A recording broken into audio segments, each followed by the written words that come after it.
Fondation Jean Jaurès. Penser pour agir. Bonsoir à toutes et tous et merci d'être venus. Bonsoir.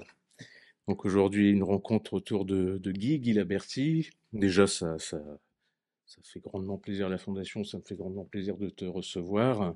Tu connais bien les lieux, Guy. On te reçoit donc dans le cadre de la publication récente en fin d'année dernière, au mois de novembre ou décembre, chez Cartala, donc de ton, on va dire, premier tome. Oui, enfin, un premier livre, le suivant viendra peut-être, si les années le permettent. C'est tout ce qu'on te souhaite. Anticolonialement votre, autobiographie d'un militant politique. On a quelques livres, donc ceux et celles qui souhaiteraient l'acquérir à la fin de la rencontre, donc on pourra vous le proposer à la vente. Guy, je te présente très rapidement. Donc, oui. Tu es de formation enseignant en espagnol, mais surtout ton parcours politique, ancien secrétaire national chargé des relations internationales au PSU. Oui. Ancien délégué national chargé de l'Afrique au secrétariat national du PS. Oui. Et tu as été responsable du secteur international ici à la Fondation Jean Jaurès. Le livre, donc, c'est, comme l'indique le sous-titre, l'autobiographie d'un militant politique sur ton parcours politique de ta jeunesse jusque dans cet essai jusque mars 91, ton adhésion au Parti socialiste. Oui. Donc, c'est un témoignage évidemment sur ton engagement anticolonialiste, qui est un peu le fil directeur de l'ouvrage. On reviendra après plus en détail au cours de mes quelques questions. Donc, qui commence dans la région de Bordeaux, de Pessac, d'où tu es originaire, et qui donc de Bordeaux à Paris, avec un regard évidemment sur la politique intérieure française de par ton engagement associatif, on va dire militant et ensuite partisan PSU-PS, mais aussi évidemment une histoire de l'Afrique à travers les pays que tu as suivis de près, tes rencontres, etc. Donc, Guy, la première question, ce serait un peu d'expliquer ton engagement politique avec comme fil directeur l'anticolonialisme. Donc, quand tu es étudiant à Bordeaux, post-68, quelle est l'origine, enfin, l'origine de ton parcours et son évolution et l'Afrique. Et on viendra plus en détail après. Oui, il y a pas de problème, Alexandre. Évidemment, d'abord, je suis très heureux de retrouver ces locaux parce que j'y ai travaillé entre 1997 et 2006. Bon, je n'avais pas le secteur de la coopération internationale, il est gentil. À l'époque, j'avais l'Afrique et l'Amérique latine, étant donné mon passé d'hispanophone aussi. Professionnellement, j'ai enseigné 25 ans. Donc après, j'étais à la Fondation Jean Jaurès et après, voilà. Donc, d'abord, moi, je suis né en Gironde avec des parents origines des Landes. Évidemment, quand on dit la Gironde, c'est Bordeaux, le port de Bordeaux. Moi, j'habitais dans un tout petit village. Excusez-moi, c'est le premier chapitre, c'est ce que j'appelle les lueurs d'Afrique. Et quand j'étais vraiment tout petit, 6-7 ans, on écoutait la radio, évidemment, la radio locale, et on entendait l'annonce des départs des cargos pour l'Afrique depuis le port de Bordeaux, parce que Bordeaux, évidemment, je vais pas vous faire l'histoire de Bordeaux, mais enfin, c'est un ancien port qui s'est nourri de l'esclavage, qui a fait d'ailleurs toute sa richesse à travers l'esclavage. Et aujourd'hui, quand vous voyez le quartier de la Bourse, vous avez le Bordeaux qui s'est bâti au XVIIIe siècle. Et après, Bordeaux était un port qui était un des poumons de l'empire colonial, avec Marseille, etc. Et au niveau de la traite d'esclaves, il y a évidemment Bordeaux, La Rochelle, Nantes, et je salue d'ailleurs le président de la Fondation Jean Jaurès, Jean-Marc Ayrault, qui m'a fait un très gentil petit mot après la sortie du livre, parce que c'est quand même lui qui, jeune maire de Nantes, a lancé les Anneaux de la mémoire. Et je dois dire que j'ai eu des contacts avec Jean-Marc qui avait toujours une sensibilité sur ces questions-là, anticoloniales, et je dois dire j'étais très touché par le mot d'amitié qu'il m'a fait, parce que je sais qu'il a aussi cette préoccupation. Donc c'est une parenthèse, mais qui est importante pour moi. Et donc je suis très heureux de revenir à la Fondation Jean Jaurès avec Jean-Marc Ayrault comme président, parce que ce sont des sensibilités rares à ce niveau de l'État. Et donc, oui, je reviens donc à Bordeaux. J'entends Abidjan, Conakry, Dakar, et en plus j'ai un grand-oncle qui travaille à côté du port et cours de la Martinique. Vous voyez, on est en pleine colonie, enfin département, voilà. Et bon, pour moi, Bordeaux, c'est un petit peu mystérieux, c'est un petit peu l'éveil à l'Afrique. Et quand j'arrive sur le campus, bon, il y a 68, moi je suis un peu un enfant de 68, quoi. Je me suis engagé très profondément, j'ai 19 ans à l'époque, avec l'UNEF et tout ça. Et immédiatement, dans les réseaux associatifs, je me suis occupé des relations avec les organisations internationales. Alors Bordeaux, évidemment, ancienne si vous voulez, Bordeaux et Marseille sont les académies qui recevaient la plupart des étudiants venant d'Afrique. Et donc, c'est tout naturellement que je me suis lié d'amitié dès janvier 69, d'ailleurs, avec des gens qui, après, on ne le savait pas à l'époque, mais ont marqué l'histoire de leur pays, ou en tout cas ont marqué ma vie, puisque le premier que je croisais, après, est devenu un responsable national, le premier responsable de la Fédération des études en Afrique noire en France. Excusez-moi, je fais allusion aux années 70, c'est très loin. Mais enfin, c'est ça qui m'a fait basculer vers l'Afrique, alors qu'étudiant en espagnol, j'étais plus orienté vers l'Amérique du Sud, Che Guevara et Cuba, et voilà. Donc c'est ça qui sérieusement a marqué ma vie. Ses relations avec la Fédération des études en Afrique noire. Et vous verrez, je fais des allusions, enfin pour ceux qui ont le livre ou ceux qui l'auront, j'évoque les meetings que nous faisions avec la Fédération des études en Afrique noire contre le CFA. Vous voyez que c'est pas un truc qui est arrivé il y a même avant Semi Keba, il y en a qui s'en sont occupés bien avant. Et je peux vous dire, d'ailleurs, je me souviens encore très bien d'un meeting qu'on avait fait à l'époque de Madagascar, où effectivement la base de Diego Suarez avait été dégagée. Enfin, vous voyez, également la Mauritanie qui était sortie du franc CFA. Enfin, c'est pour vous dire que moi, quand j'écris ce bouquin en 2000, enfin, après 2020, ce que j'ai vécu dans les années 70, je commence à en voir un début d'application, même si c'est à travers des choses extrêmement complexes sur lesquelles on aura l'occasion de revenir. Donc c'est ça, et évidemment c'est l'Afrique, mais c'est aussi, j'ai noué des relations très fortes avec les étudiants des Antilles, que ce soit l'Association générale des étudiants guadeloupéens, l'Association générale des étudiants martiniquais, les Guyanais, et d'ailleurs, à Bordeaux, j'ai été président de la section de la MNEF. C'était la Mutuelle nationale des étudiants de France, qui était un petit peu, bon, on va le dire quand même, le nerf de la guerre de l'UNEF, de l'Union nationale des étudiants de France. Et j'avais été président avec une liste très internationaliste, à laquelle d'ailleurs seuls enfin, je dis internationaliste parce que c'est par rapport au rapport colonial. À l'époque, les indépendantistes de guadeloupéens n'avaient pas voulu se joindre à cette liste parce que c'était une structure française. Voilà, voilà. Donc nous avions déjà des débats, mais ça n'avait pas beaucoup altéré nos rapports militants. Et je dois dire que ça peut vous étonner, mais vous verrez dans le livre que, par exemple, en 85, il y a une réunion à la Guadeloupe avec évidemment tous les mouvements indépendantistes, bon, de ce qu'on appelait les DOM et les TOM, mais à laquelle participe l'ANC, etc. Enfin, c'est vraiment. Moi, j'ai eu la chance de vivre dans une ambiance très universaliste. Je le dis très clairement, je suis très anticommunautaire.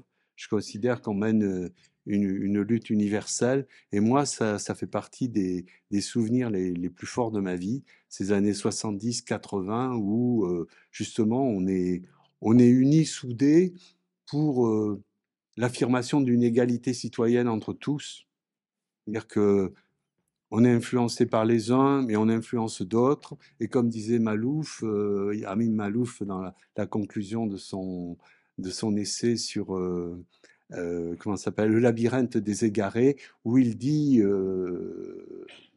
oui, il finit par ça, il finit par ce rêve d'une universalité partagée, dont personne ne serait exclu, où on accepte de se laisser influencer et d'influencer les autres, et de d'apporter, de recevoir. Enfin, c'est un petit peu ça. Et moi, pour moi, ma politique, c'est surtout d'abord une histoire de relations humaines. Mais comme je suis un peu en train de m'égarer, tu vas poser une autre question pour me recentrer. Non, et juste pour rappeler, je te pose quelques questions. Après, il y aura un échange avec la salle.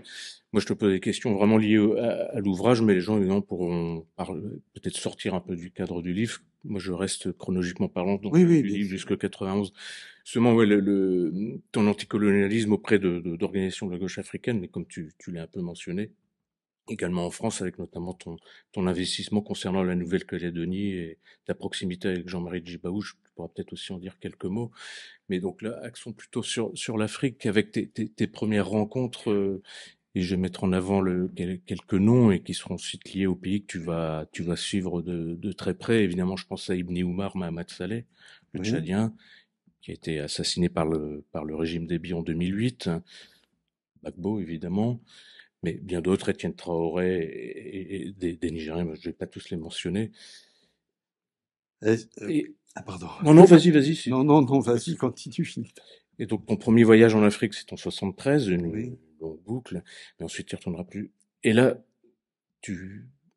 passons du temps sur un peu ton engagement concernant le Tchad, Oui. Burkina Faso avec la révolution sankariste que tu as suivi de près. Tu as pu rencontrer plusieurs fois et Sankara et Compaoré après l'assassinat de Sankara et la Côte d'Ivoire, mais voilà, Oui, d'accord, je peut-être. vois, je vois. Bah alors, on va procéder un petit peu par ordre, même si je suis un peu cafouilleux.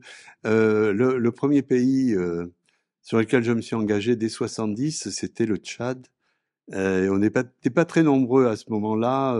Il y avait des manifs contre l'intervention française au Tchad, et je dois dire qu'à Bordeaux, si on était 80 dans la manifestation, c'était le maximum, avec ce qu'on appelait le comité Martinez, du nom de celui qui avait été appelé au Tchad. Il y a eu très peu d'appelés, mais enfin, il y en a eu un qui a refusé d'y aller.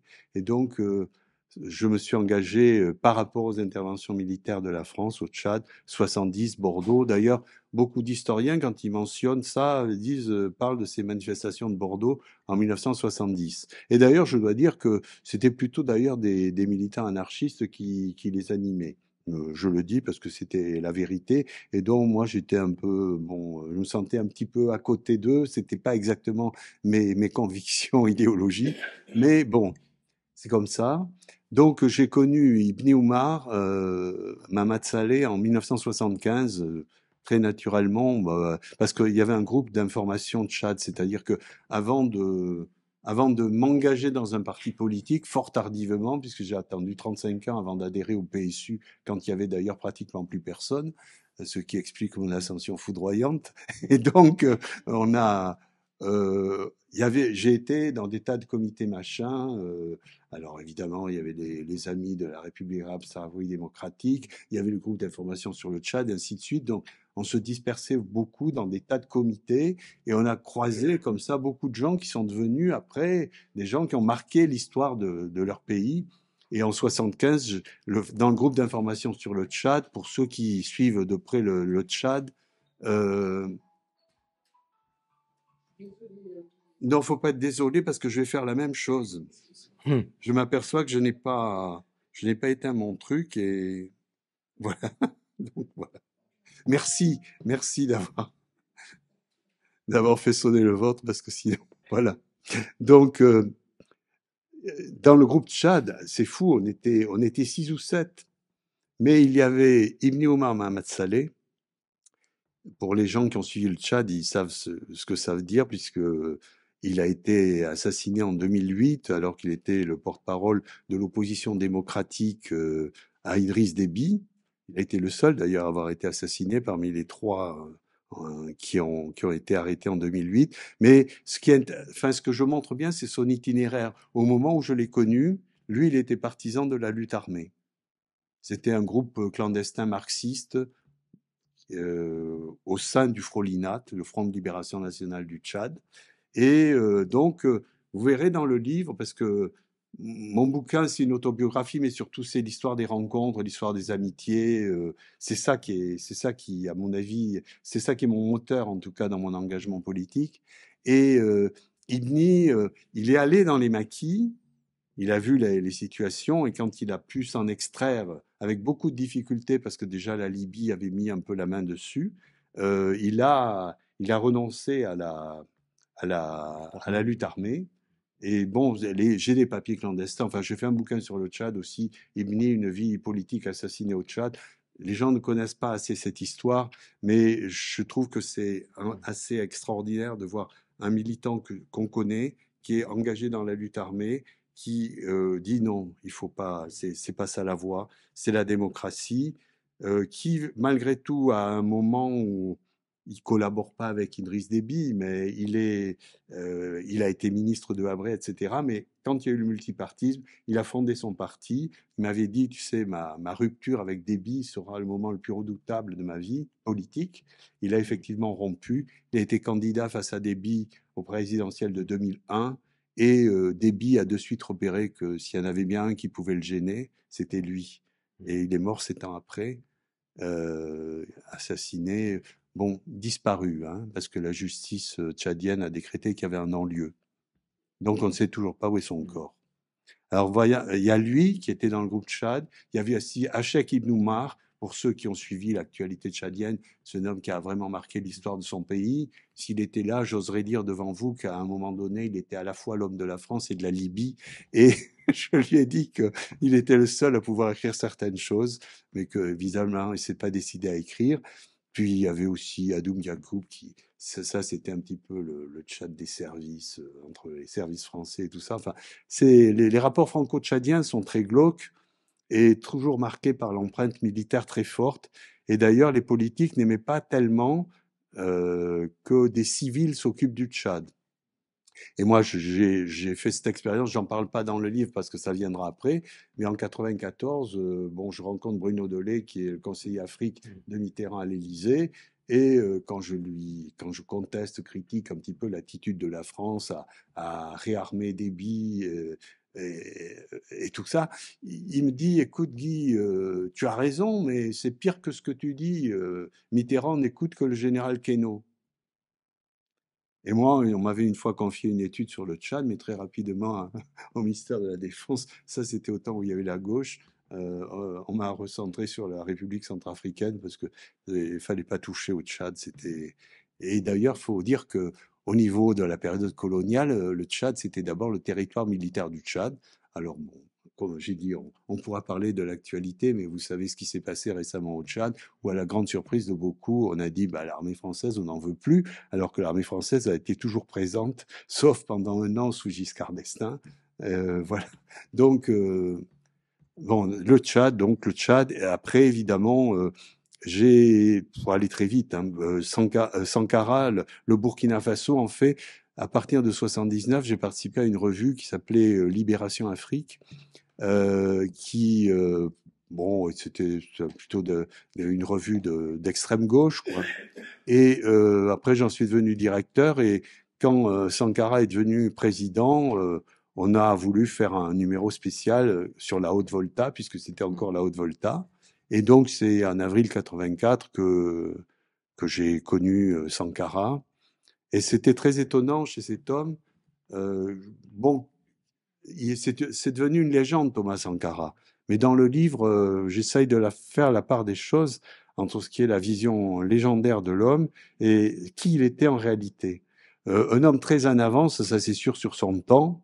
Et comme lui avait dit Mitterrand, vous êtes un président qui tranche, mais vous tranchez trop.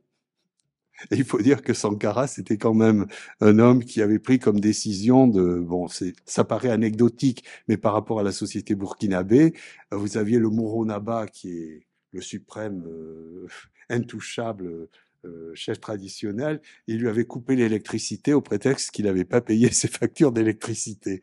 Je crois que là, ça a l'air anecdotique, mais ça avait vraiment ébranlé beaucoup la société. Évidemment, il n'a pas fait que ça, mais il était très en avance sur les questions écologiques et sur les droits des femmes.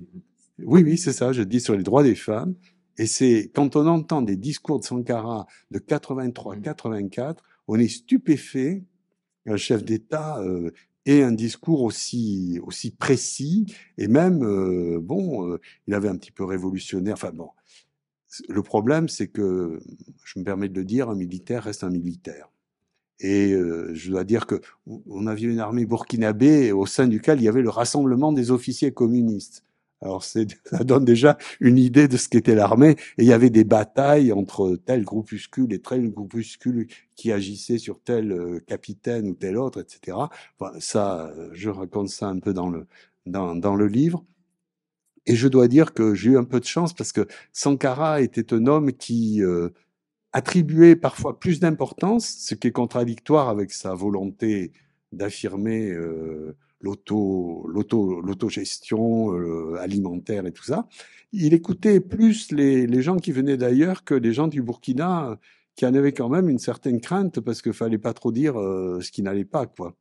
Et moi, je me suis permis de dire ce qui n'allait pas. Dans la revue Libération Afrique, j'avais mis les 100 fleurs fanées du Burkina, par référence aux 100 fleurs fanées de la Révolution chinoise, puisqu'il y avait plein de groupes pro-chinois qui étaient autour de Sankara, et aussi le Parti communiste traditionnel, le PAI, pendant la première année. Et donc, c'est Sankara lui-même, il m'a appelé, il m'a dit, mais Laberty, tu écris n'importe quoi. Il faut venir t'informer. Alors j'ai été un peu, je le dis entre guillemets, rééduqué. J'avais des gens qui m'avaient attendu, un militaire et un civil. Je raconte ça en détail, mais ça veut dire que Sankara était, il y a une déviation, je dirais très, comment dire, très individualiste, quoi. À un moment donné, les décisions se prenaient, mais très peu avant son assassinat en 87. Moi, je l'ai vu en octobre. Je l'ai vu en août 87, et il m'avait dit, tu sais, Guy, je vais prendre des mesures qui vont être contestées. On va me traiter de réactionnaire. Et en fait, il n'a pas eu le temps de prendre les mesures, mais c'est ce que Compaoré a fait immédiatement avec ce qu'il a appelé la rectification. Enfin bon, je pourrais rentrer, je veux pas rentrer, je rentre déjà beaucoup trop dans les détails et le temps passe. Ça, c'est pour le Burkina, évidemment. Et aussi, je dois dire que ce qui a marqué, alors ça, c'est les années 80, mais en même temps que Sankara, il y a la lutte du peuple kanak, avec tous ces développements à la même période. Et alors là, à ce moment-là, moi, je viens d'adhérer au PSU. Alors oui, ben, il faut que je dise une chose, c'est que évidemment j'ai parlé du Tchad, j'ai parlé du Burkina, mais en 82, le 28 juin 82, je rencontre Laurent Gbagbo, qui est un intellectuel ivoirien, qui est à l'époque président de l'Institut d'histoire et d'archéologie d'Abidjan, qui s'est exilé parce qu'il était effectivement en danger en 82 sous Fouette. Et comment l'ai-je rencontré? Je l'ai rencontré avec cette petite revue Libération Afrique, où on avait fait un débat sur la littérature africaine autour de Mongo Betty. Je sais pas, pour ceux qui connaissent l'Afrique, quand même, Mongo Betty, c'est à la fois une plume et c'est un militant politique, hein, même base sur le Cameroun, etc. Même il a eu maille à partir avec la France qui, bien qu'il soit agrégé de lettres, ne voulait pas le reconnaître comme français. Il a eu beaucoup de mal à se faire refaire son passeport. Et d'ailleurs, je le dis, l'affaire s'est perdue dans les sables de je ne sais quel cours vers Rouen, puisque lui-même enseignait les lettres classiques à Rouen. Voilà, donc il y avait cette réunion-là et Laurent Gbagbo, il accompagne en fait Jean-Marie Adiafi, qui vient d'obtenir le Grand Prix littéraire d'Afrique francophone. Jean-Marie, qui est philosophe et qui a écrit la carte d'identité, qui a été primée cette année-là. Et il se trouve qu'il y avait dans l'équipe de Libération Afrique, une personne qui travaillait à l'Harmattan. Et à l'Harmattan, c'est là que Gbagbo a publié le condensé de sa thèse Économie et société en Côte d'Ivoire avant l'indépendance. Donc, on se croise dans ce fameux débat dont j'ai toujours la bande, mais qui n'a donné lieu à aucun article, mais j'ai toujours la bande magnétique avec Mongo Betty, Adiafi, Gbagbo, etc. Pour les historiens, il faudra quand même qu'on la numérise parce que c'est quand même pas inintéressant, même si ça date du 28 juin 82. Et donc, lui, en fait, à ce moment-là, il est hébergé dans une pièce coupée en deux là, dans le quartier du Marais par la personne qui travaille l'Harmattan. À partir de 83, bon, il me demande si je peux venir chez moi, donc il est venu chez moi et il a eu une grosse influence sur moi puisque il m'a dit, écoute Guy, tu fais de la politique depuis 15 ans, tu t'agites dans tous les comités, machin, choses, etc. Et quand on fait de la politique, faut entrer dans un parti. Et moi, venant de 68, je trouvais le PS un peu mou et donc j'ai été au PSU qui avait quand même un fondement anticolonialiste. La création du PSU au début des années 60, c'est sur la rupture avec la SFIO et la guerre d'Algérie, quoi. Enfin, je vais un peu vite, mais ça serait très long de détailler tout ça. Donc, en fait, moi, c'est lui qui m'a incité à adhérer à un parti politique. Donc, j'ai adhéré au PSU, où il y avait plus grand monde. C'était au temps d'Huguette Bouchardot. Alors, j'avais mon équilibre, parce que je disais, ouais, d'accord, tu viens de 68, mais Huguette Bouchardot, elle est quand même ministre dans le gouvernement d'Union de la gauche. Enfin, moi, puis bon. Alors, donc, le livre, il est un peu parcouru par cet itinéraire, comme du passage de ce qui a été l'extrême gauche militante jusqu'à adhérer au PS. Moi, j'ai adhéré au PS quand j'avais déjà 42 ans.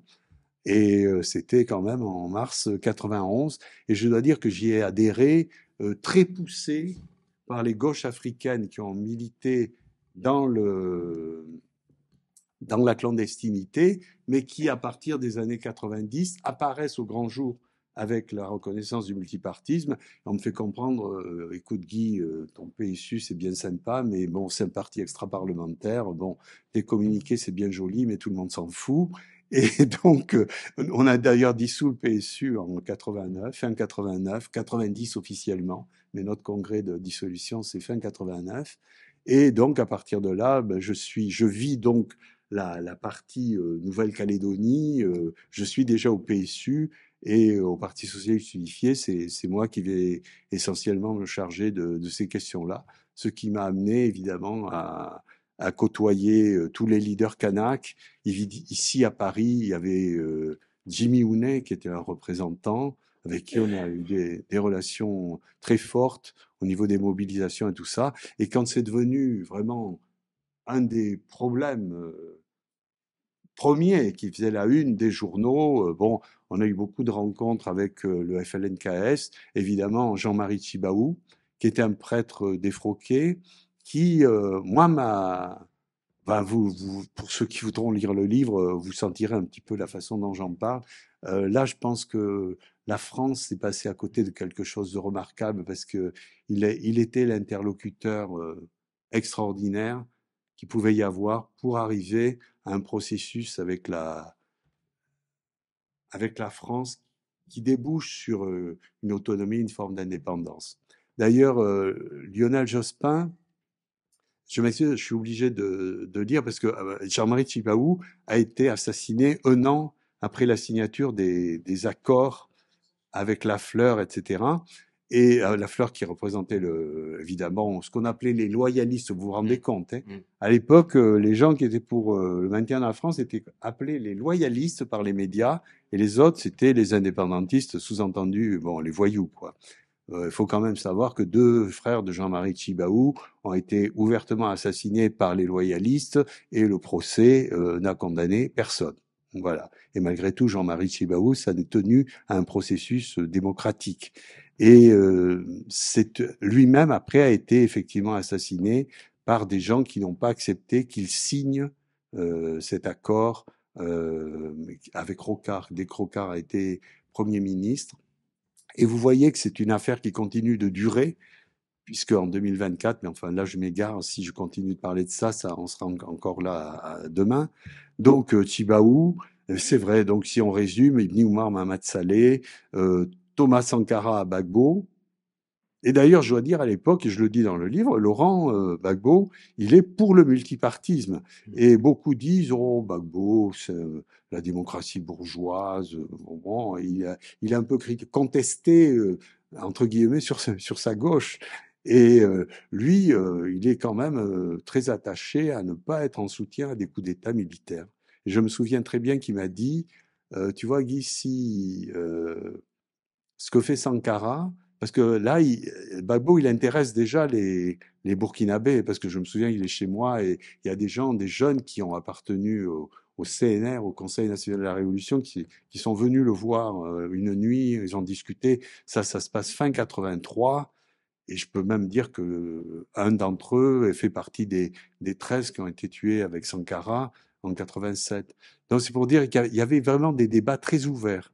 Parce qu'à l'époque, par exemple, Laurent Gbagbo est pour le multipartisme. C'est ça, la multipartisme. Et donc Jean-Marie Tjibaou pour l'application, je dirais, de la situation coloniale. Voilà, j'ai été un peu long. Non, non, du tout. Non, non, mais vraiment dans le livre, enfin sur le FLNKS, Nouvelle-Calédonie, Djibaou, tu décris très bien en plus les rapports de force et au moment aussi de la cohabitation. Enfin, tu décris très bien ça. C'est assez prenant, passe-moi l'expression.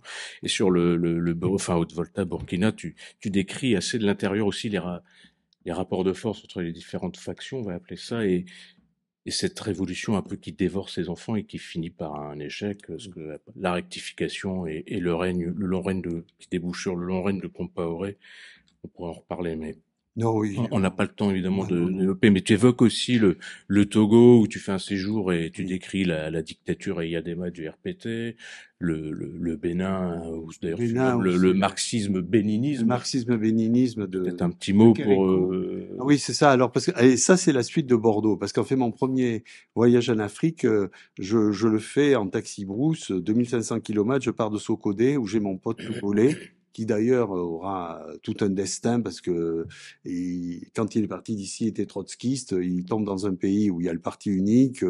Lui, évidemment, il veut créer une syndicat indépendant. Ne parlons pas des partis. Déjà, il est arrêté, torturé, c'est 77, etc. Et après, il y a des vies de fou, quoi.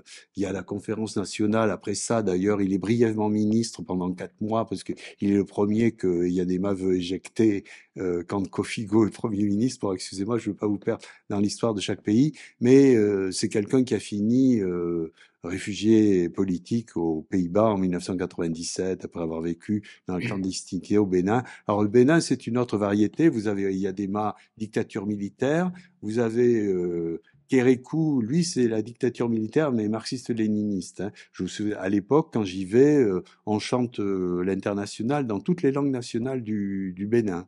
Enfin, qui s'appelait Bénin d'ailleurs, sous Kérékou, en fond, etc. Enfin, bref, à bas le capitalisme, à bas l'impérialisme, à bas le féodalisme. Enfin, bref. J'ai vécu ça, j'en parle d'ailleurs. C'est pas inintéressant d'ailleurs de voir comment la référence marxisme-léninisme a permis à certaines dictatures militaires de s'instaurer dans la douleur.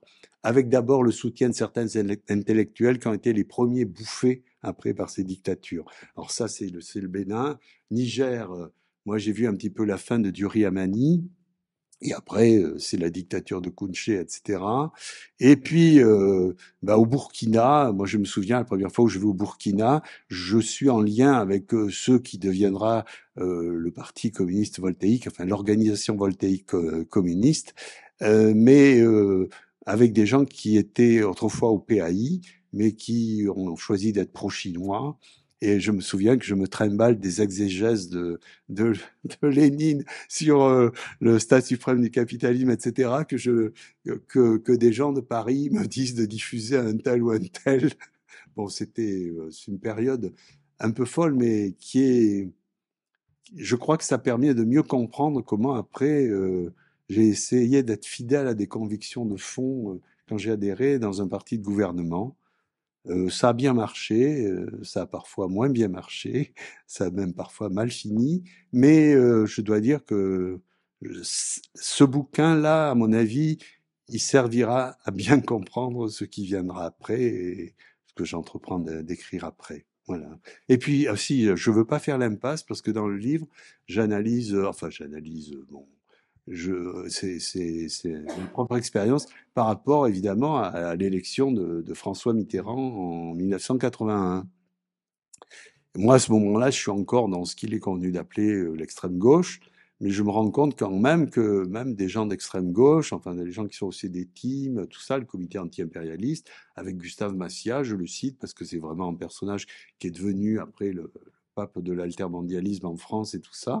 Euh, les gens disent, ben quand même, malgré tout, oui, on n'est pas tout à fait d'accord, mais quand même, on ne peut pas laisser passer cette affaire-là. Alors, vous avez des situations qui sont assez cocasses, où vous avez des gens qui sont encore membres de partis d'extrême gauche, hein, je ne vais pas citer des noms, mais qui sont dans la direction de la caisse de coopération économique qui est devenue la CFD et l'AFD. Hein. Et pour ne pas le citer, Manuel Bridier, que je peux le dire maintenant, il y a prescription vu hélas, il nous a quittés depuis longtemps. Manuel était au groupe Révolution et en même temps, il était à la direction de l'AFD, où j'ai même un ancien directeur de Libération Afrique auquel j'ai succédé. Quand Mitterrand arrive, il va devenir directeur du BRGM. Alors, vous voyez que nous avons aussi de propres contradictions à gérer. Voilà, parce que... Alors, ceci dit, j'essaye d'analyser justement par rapport aux problèmes du rapport colonial, parce que c'est Emmanueli qui se coltine immédiatement les problèmes parce qu'il est secrétaire d'État au Dom-Tom. Et Emmanueli fait des discours assez hardis sur le colonialisme hein, à l'époque. C'est 81, 82. Hein. Et vous avez des gens dans le PS qui vont assez loin, notamment Nicole Questiot sur les questions de migrants. Et finalement, c'est écarté. Et alors, concernant l'Afrique, évidemment, Jean-Pierre Cotte. Alors, Jean-Pierre, que j'ai quand même bien connu, et qui a quand même apprécié après mon passage au PS, me disait, Jean-Pierre, lui, au fond, il était atlantiste, hein, c'était pas, mais très droit de l'homiste. Et je me souviens qu'il disait qu'il ne se séparait pas des rapports d'Amnesty International chaque fois qu'il allait en Afrique. Sauf que du côté de l'Élysée à l'époque, il y avait Guy Pen qui était beaucoup plus proche de Mitterrand et qui était sur la ligne réaliste. Donc, voilà. Alors Jean-Pierre Cotte, il a résisté à peu près 18 mois. Voilà, et puis il a démissionné. Bon, on lui a proposé d'être ambassadeur à Madrid. Non, il a décliné. Il a été député européen. Moi, c'est quelqu'un que j'ai connu après, puisque j'étais encore extrême gauche quand lui était ministre. Mais je pense que c'était très compliqué de gérer sa ligne politique au moment où c'était encore l'ère des partis uniques et des dictatures militaires. Ça n'avait aucune chance d'aboutir parce que quand vous étiez simplement démocrate, à l'échelle du monde, vous passiez pour un dangereux communiste. Et c'est finalement l'État français, enfin c'est ce que j'essaye d'analyser. Bon, on a oublié assez rapidement nos engagements et le réalisme d'État a fait que la France est une puissance coloniale. Et quand vous avez une pensée anticolonialiste, c'est très très compliqué d'agir. Moi, j'ai toujours agi dans le parti.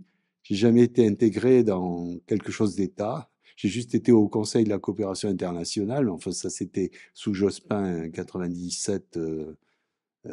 Oui, 2000. Oui, enfin, moi j'ai 99, 2002, puisque bon, moi j'ai été viré dès qu'il y a eu 2002. Donc voilà, le Haut Conseil de la coopération internationale que présidait d'ailleurs.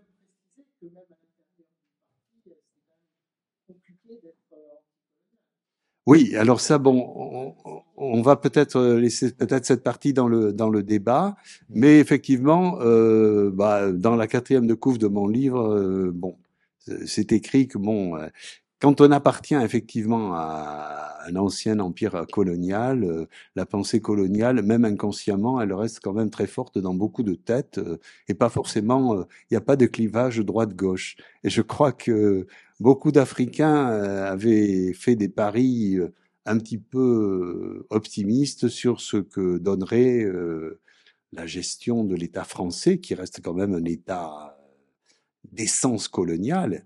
Et d'ailleurs, j'en profite, le dimanche dernier sur la 5, il y a eu un documentaire fait, colonisation, l'histoire de France, enfin l'histoire française, etc. C'est fait par Hugues Nancy. Et moi, ça m'a fait plaisir parce que Hugues, je l'ai connu quand il était président des jeunesses socialistes, et du MJS, et il était président du MJS en 1998. Et je me rappelle que les MJS à l'époque, ils signaient toutes mes contributions thématiques au congrès avec Benoît Hamon, Régis Juanico. Bon, Dylan, lui, il connaît ça par cœur. Moi, je suis un peu plus vieux, mais enfin, c'est des gens, en tout cas, avec qui on a été très en phase. Quel que soit après leur engagement dans le parti, ils avaient vraiment une sensibilité anticoloniale. Et Hugues, dont j'ai miraculeusement gardé le numéro, parce qu'on a eu quand même des contacts. C'est pas son premier documentaire, il a fait des documentaires remarquables sur De Gaulle, sur la gauche, etc. Je lui ai dit, vraiment, tu vois, je sors anticolonialement vôtre et toi, tu sors sur la 5. Il m'a dit merci, je le félicite, il me dit merci Guy, et ça fait plaisir parce que on s'est pas vu peut-être depuis 20 ans, mais de voir justement comment, et ça, je pense que je m'y attarderai plus dans la suite, puisque je serai plus dans l'univers socialiste, et voilà. Voilà, c'est déjà bon, un peu rapidement dit, mais Oui, non, mais de toute façon, d'où le conseil de lire le bouquin. La dernière question, Guy, ce serait justement ton engagement au PSU, ce qu'a été la relation entre la France et l'Afrique au cours du premier septennat de Mitterrand jusqu'en 86. oui. Comment expliques-tu justement, qu'est-ce qui motive une fois que le PSU ferme la porte, ton engagement, enfin ton adhésion au PS, donc en début 91? Oui, ben, bon, d'abord, moi, très honnêtement, quand on dissout le PSU, bon, je vais vous dire la réalité des chiffres, parce que je sais qu'il y a un chercheur qui vient de faire un bouquin sur le PSU, qui va sortir d'ailleurs grâce à la Fondation, qui a été primé, je crois, par la Fondation Jean Jaurès. Et moi, ça me fait très plaisir parce que je l'ai entendu parler, parce qu'il est beaucoup plus jeune que moi. Et il a dit, oh ben d'abord, le PSU, c'était d'abord un parti de copains. Et c'est vrai que on était un parti politique, mais on n'avait rien, on avait surtout peur du pouvoir. Alors c'est un peu contradictoire, mais bon, c'est un petit peu. Et il y a eu des gens remarquables. Beaucoup de gens de gauche qui ont après exercé le pouvoir d'État sont passés par le PSU, à part François Mitterrand, qui n'y a pas été admis au regard de ce qui s'était passé avec la guerre d'Algérie. Vous pensez que ça, fallait surtout pas en parler. Mais bon, Bérégovoy, enfin, je vais pas les citer tous, hein, Rocard, Bérégovoy, etc. Et c'était pas forcément, bon, il y avait un côté très chrétien, mais moi, j'avoue avoir participé plutôt dans ce qu'on appelait l'aile marxiste, avec Bernard Ravenel qui est décédé l'année dernière, des gens comme Victor Leduc qui avait été un cadre du Parti communiste qui était parti. Voilà. Et nous, on a fini notre aventure à travers un dissident du PC, Juquin, en le soutenant à la campagne de 88, le PSU et d'autres, etc. Bon, alors ça a été un échec. Moi, j'ai dit quand même, bon, on va pas passer sa vie à reconstruire un parti entre le PS et le PC. Ça me paraît un peu illusoire. Alors, il y avait les Verts qui commençaient à fleurir. C'est l'époque Vechter, tout ça. Et moi, quand on a dissous le PSU, bon, des gens ont persisté dans l'extrême gauche, les alternatives rouges et verts, bon, bref. Bon, moi, j'étais assez tenté d'aller au vert et je me suis rapidement aperçu que, à l'époque, hein, j'ai dit, à l'époque, les verts, je s'intéressais pas du tout à l'Afrique. Alors j'ai dit, écoute, moi j'ai pas mal de réseaux, de connaissances, etc. Je vais pas me foutre dans un truc qui n'a aucun intérêt pour l'Afrique. Le PS avait déjà un peu d'intérêt pour moi, hein, parce que il voyait que je m'agitais beaucoup, je faisais beaucoup de communiqués au PSU, et donc j'avais beaucoup d'appels du pied de membres du secrétariat international du PS, notamment Jean-Louis Trio, qui était le responsable Afrique. Et en plus, il connaissait Gbagbo parce qu'il avait fait de la coopération en Côte d'Ivoire. Et moi, ma différence, mon engagement à l'Afrique, c'est jamais fait par des réseaux de coopération. Et je pense que c'est mon originalité un petit peu dans le paysage politique français. Mes rapports avec l'Afrique se sont faits à travers des militants des militantes et des militants africains. Et c'est une grande différence. Et donc, Trio me téléphonait, il me dit, écoute Guy, viens chez nous, patata, etc. Et j'y suis allé en mars 91, parce que à ce moment-là, vous voyez, je me souviens du congrès de l'Arche qui a lieu en 91. On ne parle pas dans le livre, mais c'est ce qui va. Moi, ça a été un virage, parce que vous avez toute cette gauche africaine qui commence à s'exprimer publiquement. Et moi, j'ai connu au congrès de l'Arche la table à laquelle je suis au dîner international. Je suis entre Alpha Condé et Alpha Oumar Konaré, qui Konaré, il a été président quelques mois après, Condé 10 ans après, 20 ans après lui, Gbagbo est là, Gbagbo est présent, Keïta sera là. Enfin, je veux dire que à ce moment-là, au PS, on a des contacts avec quasiment. Moi, je peux dire que personnellement, j'ai connu beaucoup de présidents, futurs présidents, même si ça s'est souvent très mal fini. Mais ça aussi, c'est des leçons à tirer. Et moi, je regrette rien de ce passage-là. Et finalement, c'était très passionnant parce que on faisait beaucoup de panafricanisme. Hein. Dès le congrès de l'Arche, en décembre 91, c'est Mauroy qui est premier secrétaire du PS. Et en marge du congrès, vous avez des réunions, et ça, je commencerai mon second livre par ça, des mouvements politiques africains entre eux, qui vont même faire une structure sur Paris, mais sachant que eux militent au pays. C'est-à-dire qu'il y a une ambiance panafricaine extraordinaire. Et je sais pas, j'attends peut-être un camarade qui devait être là, mais je sais pas, j'y vois très mal. Je sais pas s'il est là, il me fera signe. C'est lui qui m'en parlait. D'ailleurs, il y a 2 jours, il me rappelait cet événement-là. Donc, je dois dire que je suis allé au PS essentiellement poussé par, je dirais, la poussée démocratique africaine. Mais je dois dire aussi très honnêtement que j'ai mis 1 an avant de dire nous socialistes. Je disais toujours les socialistes comme si j'étais pas au parti et je me suis vraiment senti vraiment dedans au bout d'1 an. Et bon, bah après j'ai été rapidement. Bon, j'ai dit par exemple Gérard Fuchs.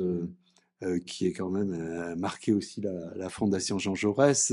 Gérard, quand il devient secrétaire aux relations internationales en 91 au PS et que moi j'ai adhéré, il me dit « Ah Guy, tu viens enfin là où ça se passe ».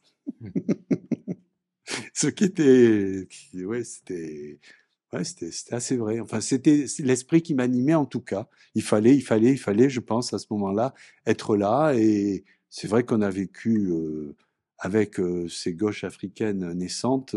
Alors, quand je dis gauche africaine, déjà, je suis considéré comme hérétique. Hein, parce que je me souviens que le directeur de cabinet de Jean-Pierre Cotte, hein, et avec qui j'ai eu d'excellents rapports, s'appelait plus tard Audibert, qui a été après conseiller de Mitterrand, ambassadeur en Algérie, etc.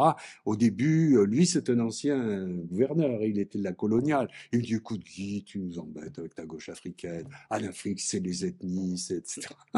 Et moi, évidemment, ce qui irritait, je dirais, les anciens, mais maintenant que je suis ancien, je peux me permettre de le dire, ce qui irritait les anciens, c'est que je voulais faire de la politique avec l'Afrique, comme on en fait avec l'Amérique latine, avec l'Europe, etc.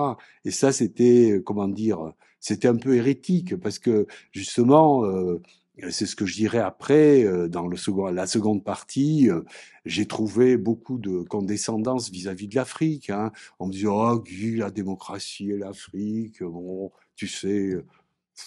un président africain, c'est pas plus qu'un président de conseil général. Bon, je pourrais vous citer les noms des illustres socialistes qui m'ont dit ça, mais je ne le ferai pas ce soir. J'attendrai de faire le second livre. Voilà. Très bien. Donc on l'attend avec impatience. Oh, pas forcément impatience, parce que... Même si on connaît quelques noms que tu connaissez les noms, mais je dois dire aussi qu'il y a d'illustres disparus. Oui, tout à fait. C'est pas très courageux de ma part de le dire, mais... Guy, si tu es d'accord, on va passer aux questions avec les gens ici présents. Donc, on va faire circuler un micro pour, comme on enregistre, parler bien dans le micro. Donc, la première personne, c'est Dylan. D'ailleurs, au passage, je salue Alkash Alada qui est présent. Ah, je ne voyais pas Alkash. Ça faisait longtemps que c'était pas vu. Bon, lui, c'est le congrès. Grande personnalité politique nigérienne. On s'est connu au congrès de l'Arche et je me permets de dire, parce qu'il faut que les gens sachent aussi, hein, Alkash, il a été, après l'élection de Mamadou Issoufou, il a été directeur adjoint du cabinet de chef d'État, il a été après président de la Cour des comptes du Niger, président du Conseil d'État, il a été ministre de l'Intérieur, ministre délégué puis ministre à part entière, et évidemment, il a été ministre de l'Intérieur avec le président Bazoum, puis ministre du Commerce, et il fait partie de ceux qui ont été déchus de leur nationalité par la junte au pouvoir. Et donc là, il est présentement apatride et en train de résoudre le problème. Et je le remercie beaucoup parce que c'est un vrai camarade. On s'est connus d'ailleurs à l'Arche en 91 Et tu vois, excuse-moi, je n'avais pas vu que tu étais là. Tu sais que j'y vois très mal. Et c'est toi. On a parlé. Je crois que c'est hier soir qu'on a parlé de cette réunion du Congrès de l'Arche avec Gbagbo, Agonjo, Condé, Kizerbo, etc. Il y avait un foisonnement. Les gens n'étaient pas sur les mêmes longueurs d'onde, mais il y avait un panafricanisme réel et progressiste. Donc, voilà. merci Alkaj d'être là et ravi de te revoir. Dylan. Ouais, je voulais d'abord te remercier, Guy, parce que c'est un parcours qui, moi, m'a continué à m'inspirer, et je voulais t'interroger sur ce que tu as commencé à dire de ce qu'on a vécu dans la deuxième partie des années 90. C'est-à-dire que moi, j'étais pas encore militant, adhérent, parce que j'étais trop jeune. Le discours de la Baule, 90, 91, le congrès de la Défense, de l'Arche. Mais en fait, qu'est-ce qu'on n'a pas vu venir dans les erreurs qui ont pu être celles de nos camarades, et en particulier celles des socialistes français, dans le rapport qu'on avait avec nos partenaires politiques. C'est-à-dire qu'en fait, moi, j'ai pas encore lu ton livre, donc c'est pour ça que je te pose la question là. J'avais le sentiment que on était sur les rails d'une démocratisation massive, mais que quelque part, on butait sur la répartition des richesses et sur la capacité à avoir une prise sur l'économie. Et moi, la leçon que j'en tire, c'est qu'aujourd'hui, est-ce que ce système-là, il s'est pas effondré de lui-même? Est-ce que nous, on a contribué à l'effondrement de ce système? C'est un peu, moi, la leçon que je retire des années 2000, c'est-à-dire qu'on a été incapable de tourner la page de la prédation, de la militarisation. Et quelles leçons on tire quand on voit finalement que tous les pays qui, à un moment donné, ont été dirigés par nos camarades, n'ont pas été jusqu'au bout des réformes, n'ont pas été jusqu'au bout des ruptures. Et ça ne veut pas dire qu'ils n'ont pas essayé, c'est que parfois ils ont été empêchés de le faire. Parce que je vois que Salomé se tourne vers moi, elle va me parler de Laurent dans quelques secondes. Mais tu vois, moi j'avais envie de partager ça avec toi, c'est de qu'est-ce qu'on peut faire aujourd'hui pour accompagner les grandes transformations qui sont à l'œuvre. Je pense ce qui se passe au Sénégal, ce qui peut se passer demain en Côte d'Ivoire. Voilà. Et j'ai le sentiment qu'il y a encore énormément de perspectives heureuses, contrairement à ce qu'on peut imaginer. Et même au Sahel, tu vois, moi je suis persuadé, pour en avoir parlé avec les amis du PNDS, qu'il y a encore énormément de choses qui peuvent se faire. Mais nous, quelle analyse critique on fait de cette période-là? C'est-à-dire que nous, les socialistes français, en fait. Et je m'excuse de ne pas m'être présenté, je suis Dylan Boutifla, je suis secrétaire national aux relations internationales et j'ai le privilège de succéder à Guy. Ouais, et bon, merci Dylan. Ta question, elle est très lourde parce que je veux dire que moi, mon livre n'aborde pas tout ce que dit la question, mais je me déroberai pas, mais je vais être forcément extrêmement schématique. Mais ce que je dois dire, ce qui est important, parce que j'ai participé à des débats dans cette salle où certains ont contesté mon point de vue quand je disais que le discours de la Baule n'avait pas été une rupture dans les relations France-africaines. En fait, je l'ai écrit souvent, ça n'a pas toujours plu au PS, mais enfin on disait c'est la Berthier, bon voilà. Et je disais non, François Mitterrand a constaté l'État. Quand il a fait son discours de la Baule, il a constaté ce qu'était la situation en Afrique. Il a fait un bon diagnostic, alors que Chirac disait l'Afrique, elle n'est pas mûre pour ça, quoi. Enfin, c'était vraiment très grossier, quoi. Mais après, au niveau de l'État, il n'y a pas eu de véritable application de ce soutien aux forces démocratiques. Je le dis assez crûment parce que là, il y a d'ailleurs des partenaires. Alkaj, tu incarnes ces forces politiques comme le Parti nigérien pour la démocratie et le socialisme. Il y avait évidemment le Front populaire ivoirien de Laurent Gbagbo. Il y avait la DEMA au Mali, qui après s'est fracturé avec le rassemblement du peuple malien, IBK, etc. Mais enfin, il y avait deux partis. C'est-à-dire que j'ai oublié une chose importante, c'est que Pierre Mauroy, c'est peut-être aussi, ça m'a beaucoup servi, si j'ose dire, à travailler à ce moment-là. Pierre Mauroy est devenu président de l'Internationale socialiste en septembre 1992. Moi, j'ai adhéré au PS en 91, mais bon, j'ai déjà une petite notoriété pour ceux qui s'intéressent de très très près aux choses, quoi. C'est un peu microscopique. Mais Pierre Mauroy m'a choisi pour l'accompagner sur l'Afrique subsaharienne dans l'internationale socialiste. Et d'ailleurs, Marc, il y a Marc qui est là. Tu te souviens, on a fait un dîner qui était à l'avenue Paul Doumer, je sais pas, et toi, tu étais sur l'Europe. Et il y avait Alain Chenal qui était sur le monde méditerranéen et le Moyen-Orient. Toi, tu étais là sur l'Europe. Il y avait mince, le nom qui Kourlianski, Oui, évidemment, sur Jean-Jacques est l'Amérique là. latine. Ah, Jean-Jacques est là. Oui, Jean-Jacques est là. Marc Ozouf, Jean-Jacques Kourlianski. Et il manque qui a été après ambassadeur dans une des ex-républiques soviétiques là, qui s'occupait de l'Asie. Son nom m'échappe. Non, non, c'est pas Étienne. C'est l'autre. Enfin, oui, il y avait Étienne et puis il y en a tu vois qui c'est. Bon, voilà. Bon, alors je raconte pas de blague il y en a, il y en a au moins deux dans la salle. Et oui, ça y est, je vois Jean-Jacques maintenant. Excuse-moi Jean-Jacques, mais d'ailleurs je l'ai amené au Cameroun, hein, à Jean-Jacques. Quand dans le cadre de la Fondation Jean Jaurès, on a aussi bossé sur l'Afrique ensemble puisque tu bossais à l'Assemblée nationale. Attends, Marc, Oui, non, le micro. oui, De ce que tu es en train de dire, il y a eu une tentative sous Willy Brandt d'une interafricaine, oui. bon, qui était un peu réduite parce que c'était en gros la Tunisie, le Sénégal et puis bon, peut-être les Marocains. Bon, enfin bon. Tu fais bien de le rappeler, Marc. Oui, non, parce que je voulais savoir comment tu situais ça chronologiquement dans ta propre Oui, ben, démarche. j'ai vécu le contre-coup de cette interafricaine quand on a décidé à Lisbonne de créer un comité Afrique de l'internationale socialiste. Et il y a beaucoup d'Africains qui ont confondu l'internationale socialiste et l'interafricaine de Willy Brandt. Et Willy Brandt, je cache pas, je pense que Willy Brandt, par rapport à l'international, il a beaucoup forcé, mais ça, Jean-Jacques, je parle sous ton contrôle, vers l'ouverture sur l'Amérique du Sud, hein, alors que Mauroy, ça a été bon, il y avait les pays, l'Europe de l'Est, mais il y a eu aussi l'Afrique, parce que quand moi, et donc, par exemple, je vous explique.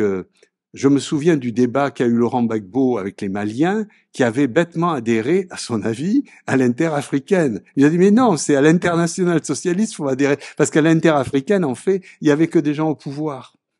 Il n'y avait pas d'opposants. Les régimes. Alors évidemment, bon, quand il y avait les Sénégalais, bien sûr, mais je peux vous dire que les gens, les oufouettistes pouvaient être à l'interafricaine, quoi. Ça n'avait aucun sens politique. C'était les gens qui étaient au pouvoir. Et l'interafricaine, moi, on a lutté pour que des gens ne se trompent pas en adhérant.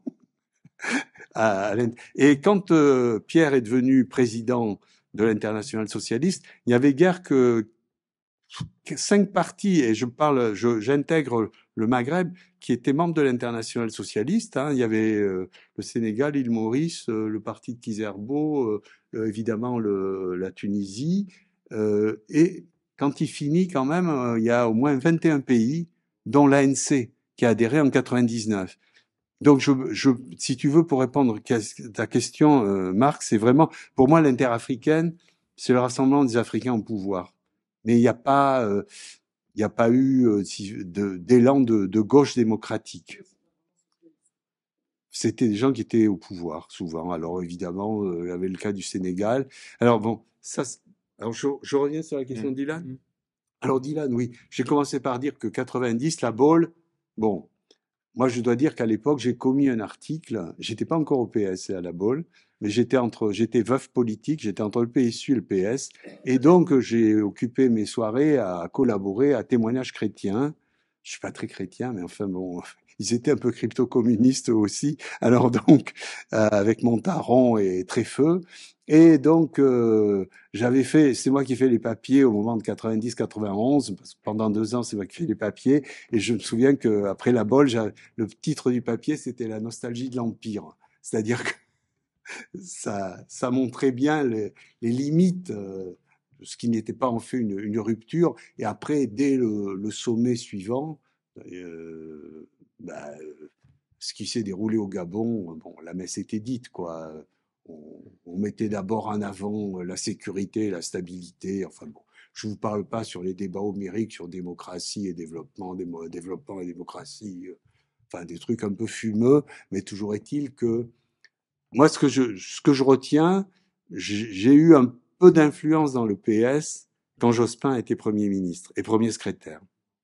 Et là, je me rappelle que bon, on m'a confié un cadrage sur la politique de la France en Afrique, et j'avais commis 50 pages qui s'appelait pour un contrat nouveau de partenariat avec l'Afrique qui bouge.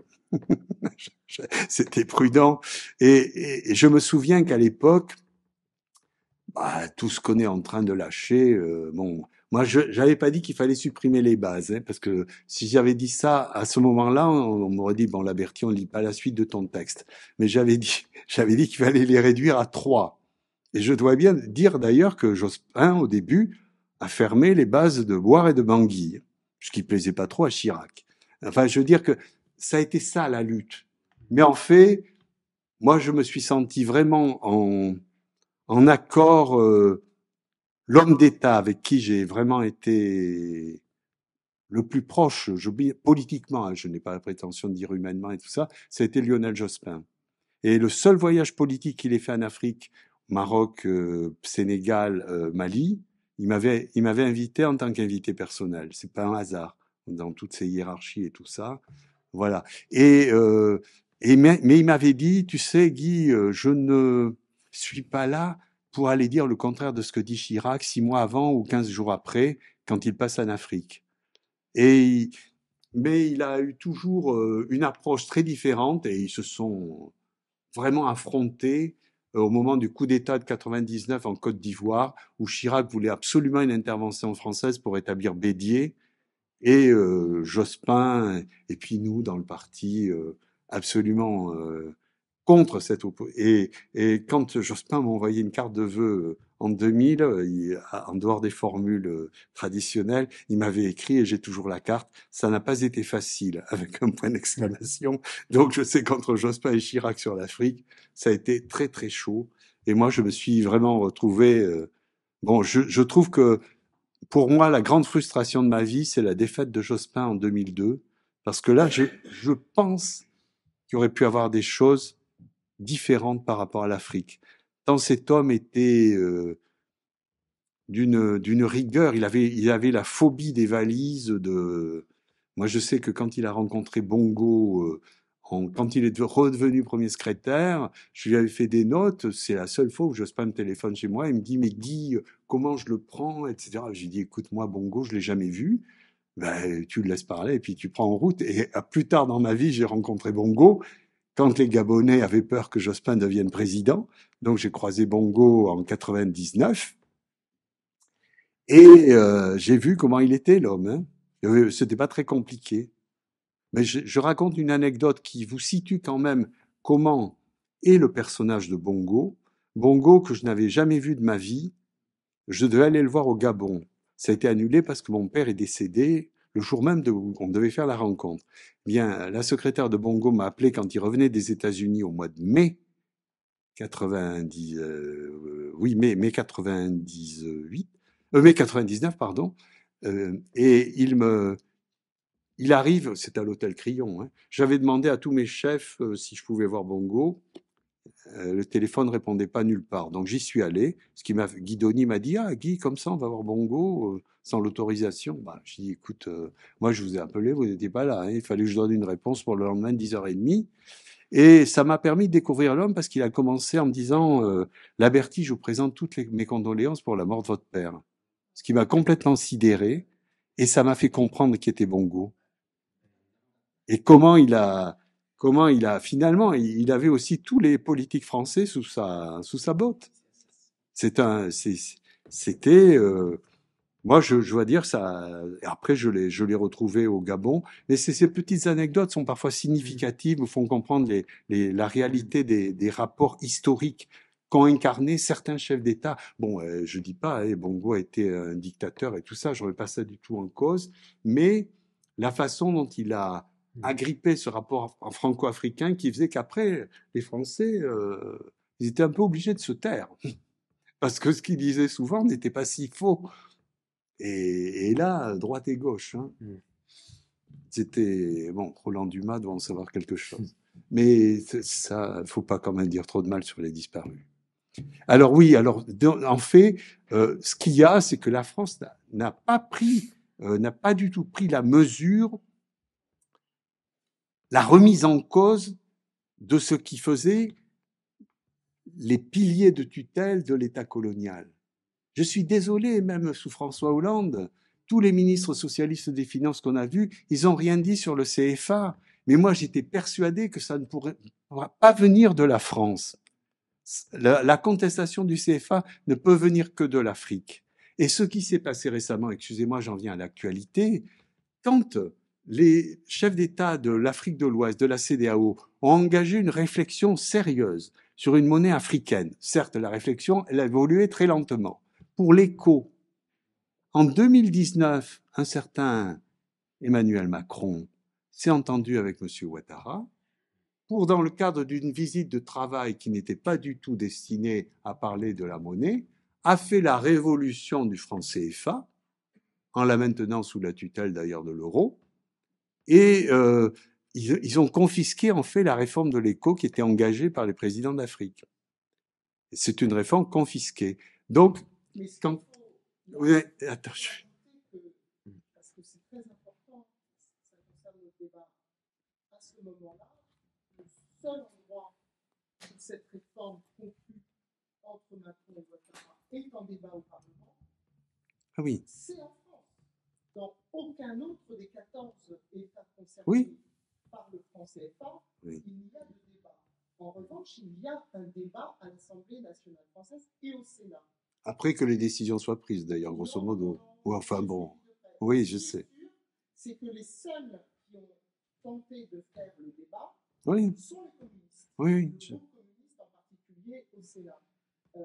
Les socialistes ont voté la réforme proposée, telle que proposée par la majorité de Macron.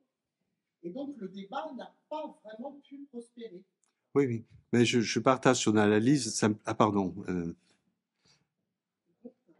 Non, mais je partage l'analyse, mais là, je suis en train, si tu veux, j'ai évoqué ça incidemment par rapport à mon bouquin. Je suis d'accord, si tu veux, que de toute façon, c'était une révolution, que même le débat parlementaire, de toute façon, tout le monde faisait semblant de comprendre quelque chose. En réalité, les gens, ils étaient complètement à côté. Et comment le débat s'est fini en queue de poisson quand la droite, n'ayant aucun argument, dit de toute façon c'est le secret bancaire, on ne peut pas vous dire certaines choses, terminé. Bon. Voilà. Effectivement, je reconnais tout à fait qu'il n'y a eu que le Parti communiste qui a effectivement mené le débat. Ça, je n'en disconviens pas du tout. Mais bon, ça c'est presque notre débat, si j'ose dire, sur notre actualité politique ici, quoi. Voilà.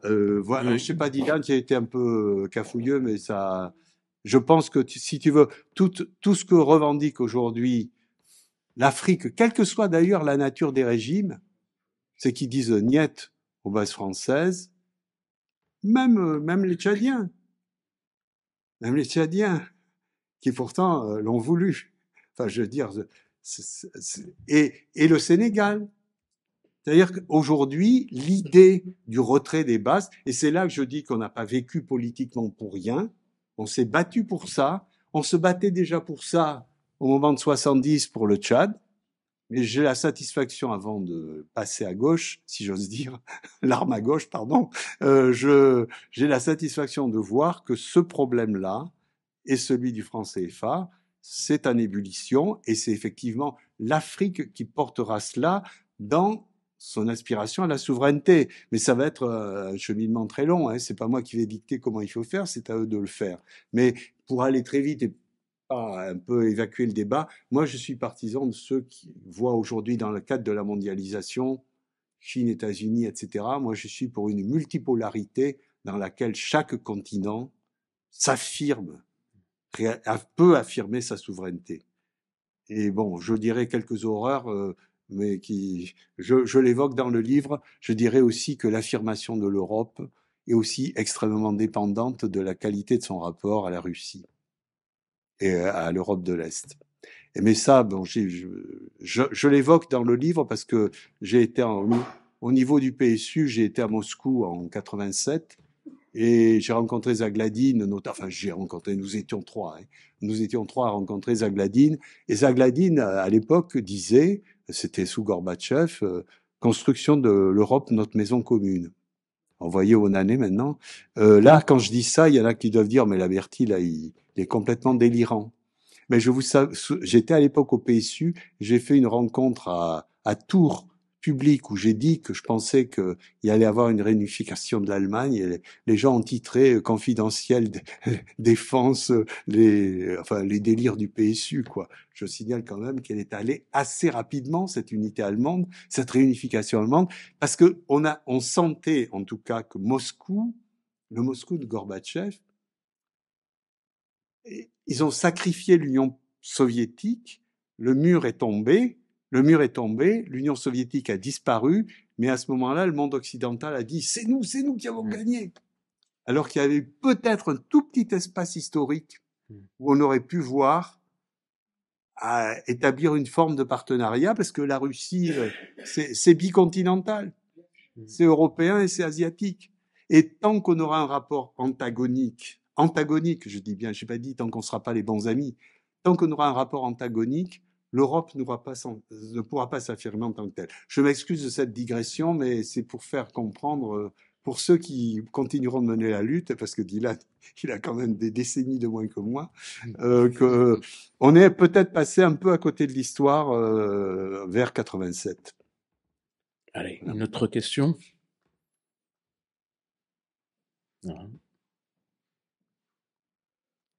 Non, il n'y a personne. Personne. Non, ben écoutez.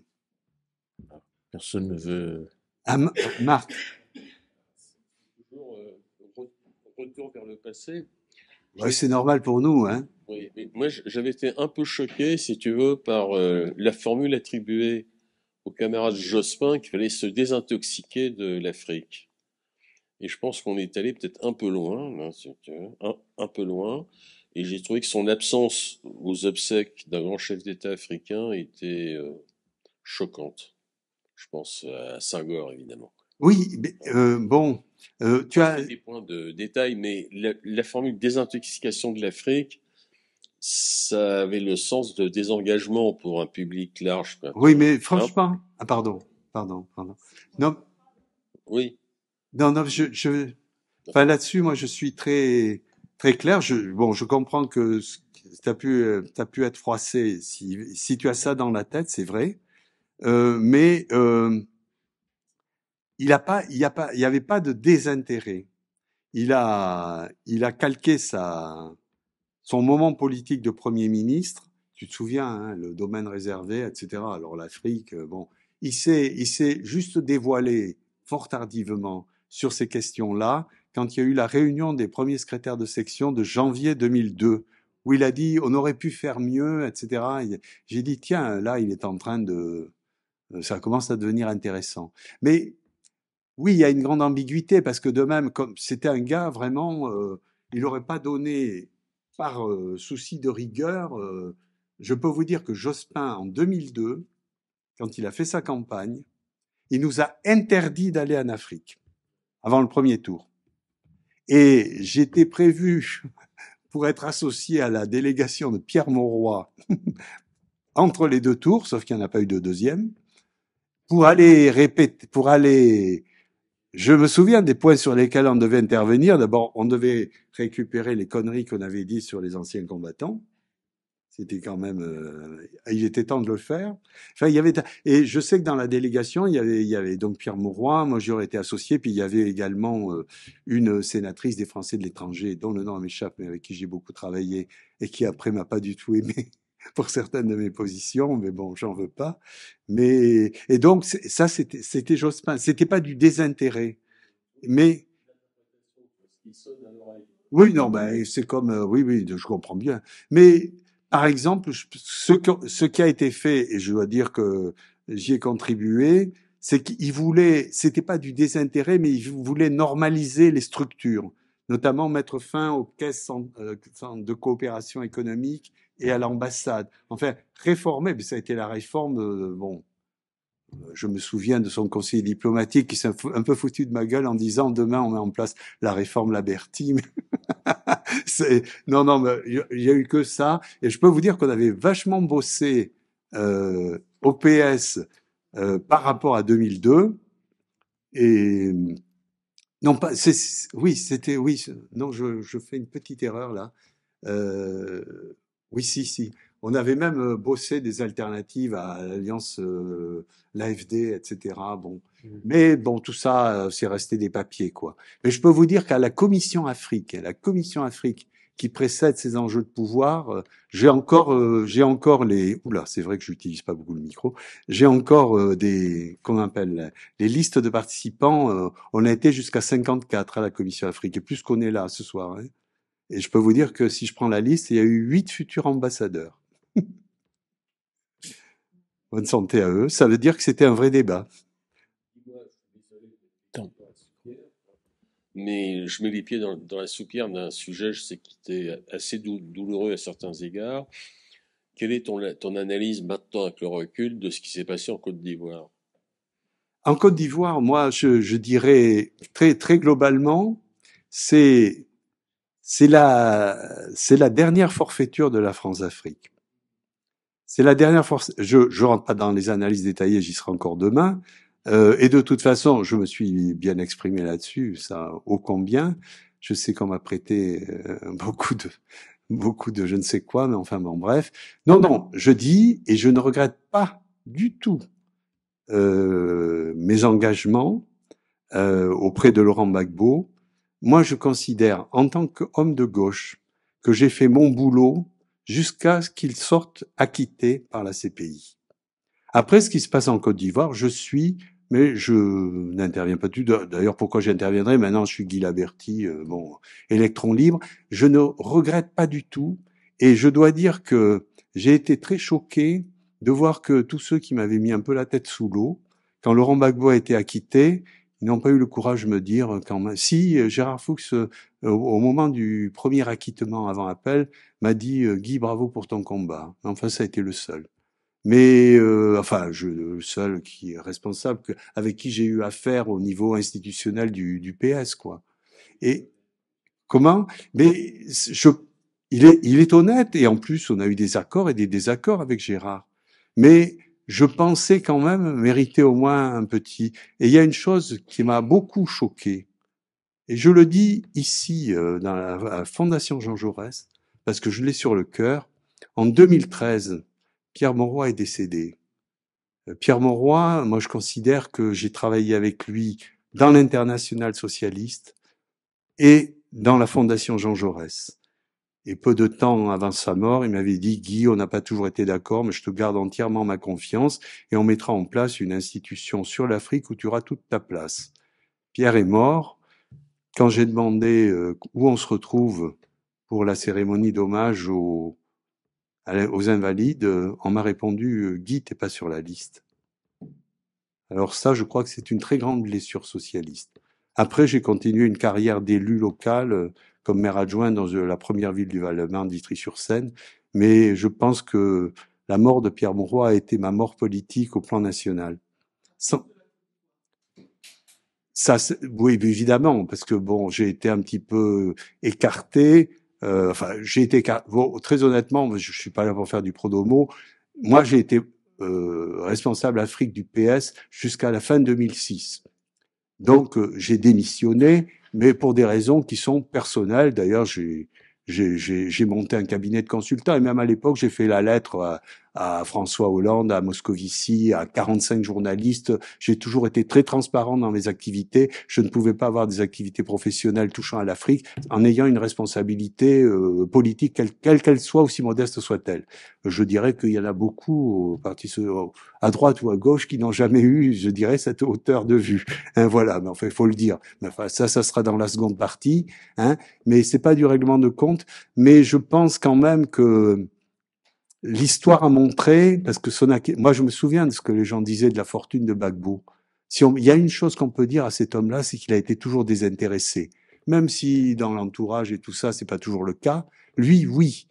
Et quand la CPI, quand Le Monde faisait des articles incendiaires sur ce qu'il avait détourné et qui était en Suisse, quand la CPI, et je peux vous assurer qu'ils ont tout passé au peigne fin, l'a déclaré indigent.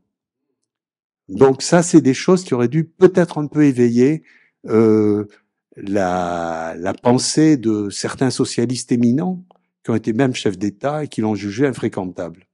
Parce que moi, quand François a été élu, on m'a dit Laurent Gbagbo est infréquentable pour François, toi ton nom est indissolublement lié au sien, donc tu es infréquentable. Voilà, donc je n'ai plus beaucoup fréquenté, voilà, c'est tout. Mais aujourd'hui, je suis... À distance aujourd'hui, historiquement, pour répondre à ta question sur la Côte d'Ivoire, on peut quand même dire un certain nombre de choses. Toi, tu dis une forfaiture, c'est réellement le dernier grand mensonge d'État français. C'est-à-dire que c'est une prise de position dans une élection dans un État tiers, un État souverain, et c'est une falsification des résultats.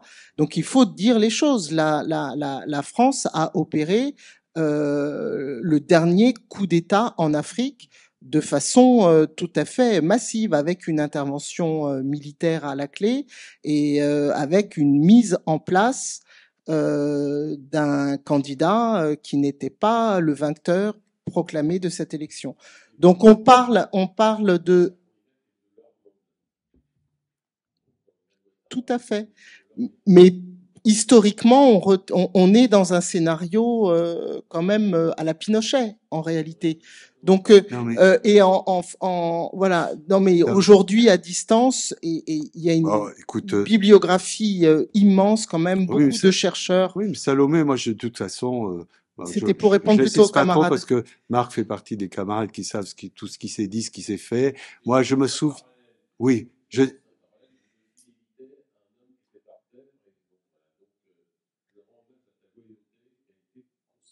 Oui, mais vous savez que mon attitude loyale par rapport à Laurent Gbagbo m'a valu beaucoup d'admiration en Afrique. Hein. Si en France, par contre, ils n'ont pas digéré qu'il était acquitté, moi, j'en ai rien à faire. Je dirais que moi, ce qui m'intéresse, parce que moi, je suis très universaliste dans ma vision du monde, hein, l'universalité partagée, hein, où chacun donne et reçoit, influence et se laisse influencer, n'humilie jamais. Ça, c'est ça ma façon que les gens soient noirs, blancs, jaunes, etc., j'en ai rien à foutre. Et en Côte d'Ivoire en particulier, si le Parti socialiste a encore un tout petit peu d'aura et de respect des gens, c'est véritablement uniquement à cause de Guy ou grâce à Guy Laberty. Oui, enfin bon. Donc non, mais c'est pour dire que c'est la réalité, c'est-à-dire que c'est important d'avoir quand même des figures. Je le sais, mais moi j'ai beaucoup de sérénité depuis qu'une cour pénale internationale qui ne lui était vraiment pas favorable a fini par l'acquitter et après 2 ans l'avoir maintenu 2 ans à Bruxelles pour l'appel est définitivement acquitté. Et ça, je le dis très clairement, les gens qui ont été très hostiles à mon engagement ne l'ont pas digéré. Et ne m'ont pas dit, ah Guy, ouais, excuse-nous, mais non, c'est comme ça. Mais moi, je suis très serein. Et en tout cas, je suis de ceux qui, de droite ou de gauche, ont milité en Afrique et peuvent se regarder dans la glace. Parce que moi, les mallettes, j'en ai pas porté. Mais que ce soit à droite ou à gauche, ça s'est beaucoup porté. Et ça reste ma fierté. Et même les gens qui écrivent des bouquins, les marabouts blancs, etc., j'ai jamais eu d'attaque.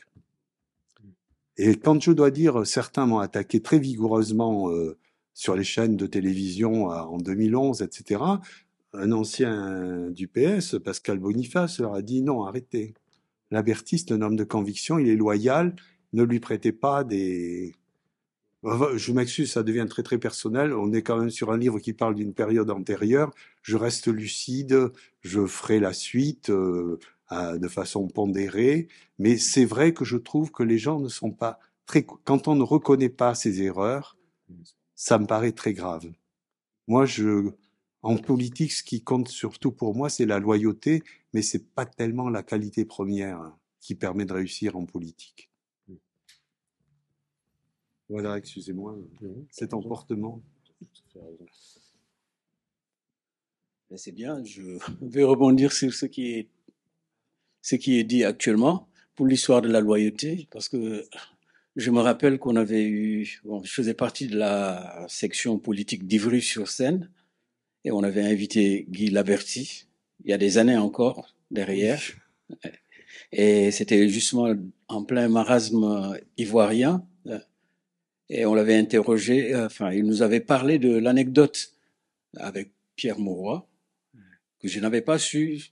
Il a fallu qu'on se rencontre au décès d'un camarade. Oui, ça, bon, je Voilà, et préfère, c'est là où je l'ai su, qui était la personne qui était derrière cette Oui, fête. mais franchement, c'est lui, mais franchement, Oui, par respect pour ce qu'il a été, ce qu'il a fait, je pense. Non, mais si vous voulez, bon, c'est ce que ça rejoint ce que je disais au départ sur la pensée coloniale. C'est conscient ou inconscient. Mais je me souviens que quand ça a été très chaud et qu'il y a eu effectivement 2000, le fameux novembre 2004, etc. ouais, c'était la période. Il y a eu beaucoup de communiqués soulignant la responsabilité du président Gbagbo dans le bombardement du camp où il y a eu les 9 morts français et l'américain. Tout à fait, ouais. Bouaké. Oui, oui, bien sûr, excusez-moi, je dis. Et à ce moment-là, de bonne foi, parce que, vous savez, les politiques, souvent les médias ont plus de... Je veux pas dire, mais enfin, notre dernier président socialiste, il a été quand même très fasciné par les médias. Hein. Ça lui a coûté d'ailleurs beaucoup. Et donc c'était très dur médiatiquement de résister au tsunami médiatique qui faisait de Laurent Gbagbo l'auteur du truc. Et c'est vrai qu'on m'a dit, Guy, tes positions sont dangereuses, nous sommes français. Alors donc, la formule la plus juste d'ailleurs, c'était avant d'être socialiste, on est d'abord français. Ah oui, non, ça c'est ce que vous tirez. Il m'a pas dit ça. Il m'a dit, j'ai dit moi je suis socialiste avant d'être français. Et j'ai dit beaucoup parce que j'ai été aussi très critiqué parfois en Côte d'Ivoire parce que j'étais toujours au PS.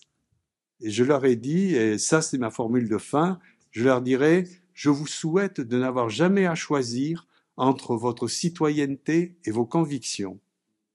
Et moi je mets mes convictions avant ma citoyenneté.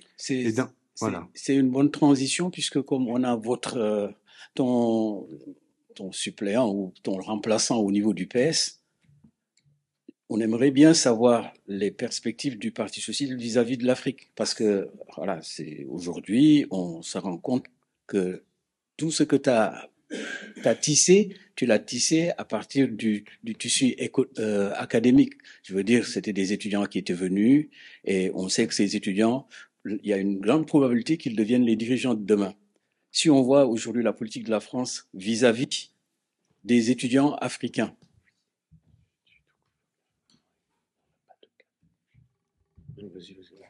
ouais. Non, mais c'est pas moi, il y a Dylan qui s'adresse. Oui, justement, c'est pour Dylan.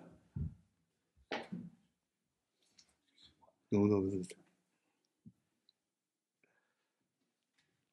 Les perspectives sont sombres. Il y a 2 ans, 3 ans, on avait proposé d'élever le montant des cotisations des étudiants africains à 3 000, enfin, les droits d'inscription au niveau des universités à 3 000 euros. Quand on sait que durant la même période, la Chine est en train de proposer 50 000 bourses aux étudiants africains. Donc, ce qui veut dire que les futurs dirigeants africains, ce ne seront pas des gens qui auront certainement fait leurs études. On le voit pour le Sénégal. Hein. Le Premier ministre et le Président n'ont jamais mis le pied au niveau des études ici en France. Donc, ces gens-là ne seront pas d'obédience à s'approcher de la France. Ils s'approcheront plutôt des pays qui, aujourd'hui, permettent aux étudiants africains d'aller acquérir des diplômes et de revenir travailler.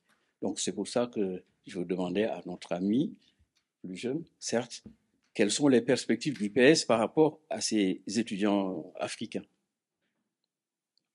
Dylan, Ouais, je peux très rapidement, parce que c'est pas vraiment l'objet du débat, quoi. Si tu peux vraiment très bref, Dylan, s'il te plaît. Moi, je te passerai mes coordonnées, je te renverrai une réponse. Voilà, comme ça, on peut voilà. directement. Parfait. Non, mais Super. non, parce que là, on peut pas engager. Oui, là, c'est un peu compliqué d'engager ce débat parce que c'est. Mais est-ce qu'on peut prendre une dernière question? Ben voilà, madame. Est-il possible d'avoir juste la ligne conductive sans éterniser? Parce Oui, que là, on a une ouverture de questions, on n'est pas prêt d'avoir la réponse. Bah, je vous annonce, on en parlait avec tout à l'heure avec Salomé. Au mois d'avril, on organise un forum sur la thématique de la décolonisation, des impérialismes et des réponses des socialistes face aux inégalités mondiales. Voilà, je ne veux pas vous en dire plus parce que c'est la première fois que le parti organise un débat sur cette thématique, ces enjeux-là, qui sera ouvert, pour vous situer, par Pedro Sanchez et qui sera conclu par Olivier Faure. Je vous donne une idée de ce que sont nos débats, puisqu'en fait, on a un certain nombre de forums qui vont avoir lieu d'ici l'été, puisqu'on a un congrès, vous l'avez sans doute entendu, qui va arriver, mais on a un certain nombre de forums qui traitent des questions internationales, notamment sur le partage des biens communs, l'accès à l'eau. Ça, c'est une des thématiques qu'on est en train de travailler. Et puis la troisième et dernière thématique, c'est celle sur la justice internationale. Mais moi, ce que je voudrais peut-être dire, c'est qu'on a pendant 15 ans une espèce de chape de plomb qui est tombée sur le Parti socialiste, parce que moi, je veux repartir du bouquin. Ce que tu décris de ce que tu as vécu, de ce que Pascal a vécu d'une certaine manière aussi, pour des raisons différentes. Pascal Boniface, moi, pour avoir été un compagnon de route du secteur international pendant 10 ans, de 95-96 à 2005, quoi, avant que tu partes, en fait, il y a eu un espèce de moment où les socialistes, en conquête du pouvoir, ont verrouillé un certain nombre de débats. Et il n'y a pas que le débat sur le rapport à la mondialisation. Il y a le rapport, par exemple, au travail. Le rapport à l'évolution de l'organisation de la société.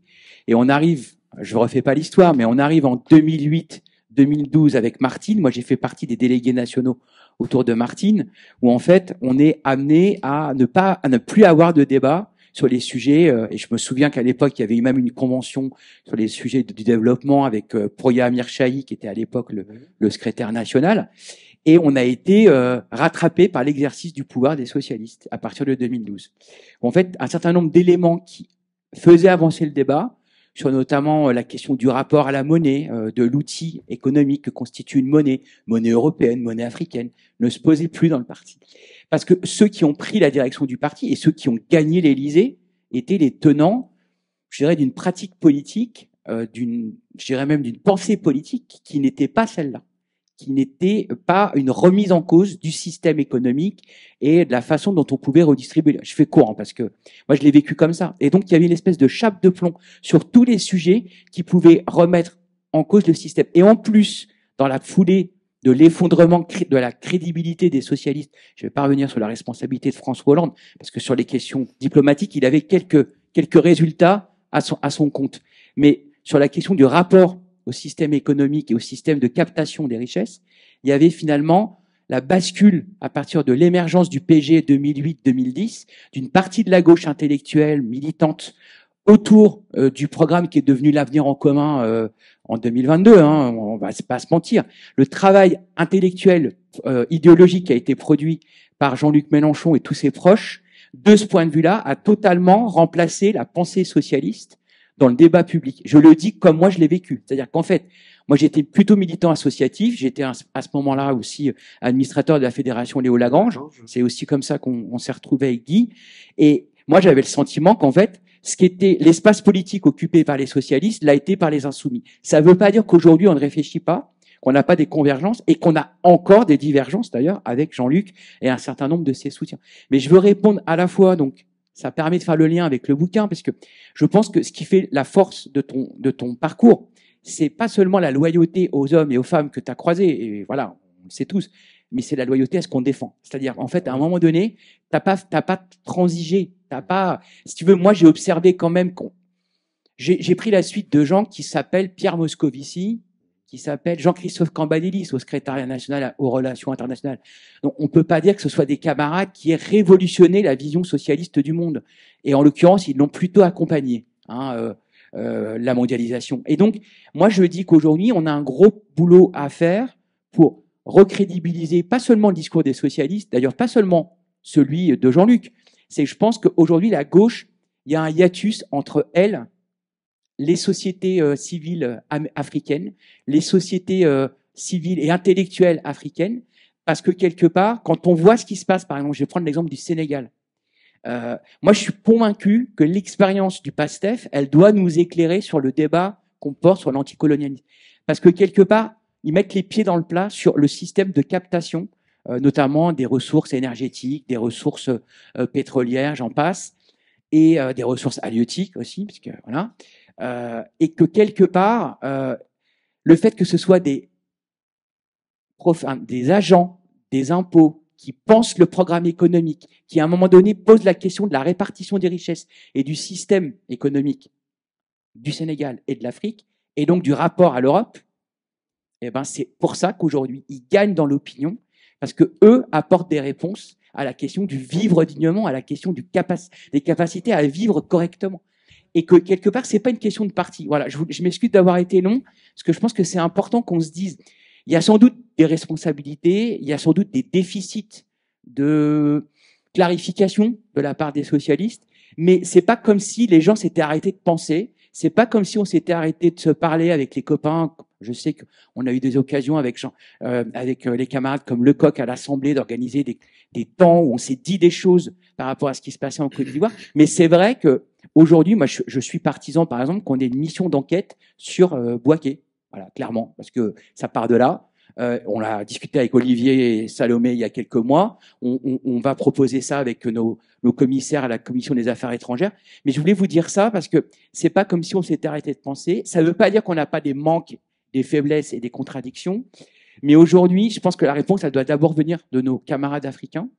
Moi, quand je vois Francis Aubagne, par exemple, au Gabon, c'est quelqu'un qui pourrait tout à fait être amené à être soutenu par l'ensemble de la gauche française face à Oligui au Gabon, et qu'il y a une prise de conscience de la nécessité de changer d'interlocuteur du point de vue générationnel, du point de vue politique, et que ça se fait pas du jour au lendemain. Souvent, quand on se croise avec les copains qui sont autour de Laurent, par exemple, on se dit que ça prend du temps, que les socialistes n'ont pas encore été complètement au bout de leur aggiornamento idéologique. Mais voilà, je voulais juste vous partager ça. C'est pas forcément évident pour nous, parce que c'est au moment en plus où l'influence française s'effondre littéralement, parce qu'il y a un espèce de non-dit entre nous. Enfin, les coups d'État, la suite des coups d'État au Sahel, ça dit ça aussi, quoi. Enfin, voilà, je m'excuse d'avoir été long, mais je voulais vous dire un peu mon sentiment, quoi. Alors, on va finir la dernière question, enfin, au commentaire avec Alcache, puis tu feras un mot conclusif. Oui. Alcache. Merci. Non, mais je voudrais dire un mot. Je voudrais commencer par la question que c'est Dylan qui m'avait posée en demandant à Guy, mais qu'est-ce que pense-t-il qui n'a pas marché? Si je résume un petit peu, hein, qu'est-ce que vous avez raté? Qu'est-ce que, en tant que socialiste, dans vos relations avec l'Afrique, qu'est-ce qui n'a pas marché?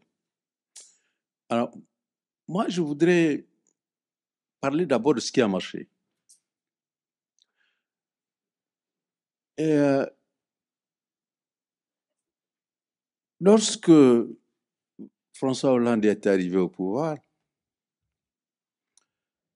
ça constituait un tournant dans les relations avec beaucoup de pays africains.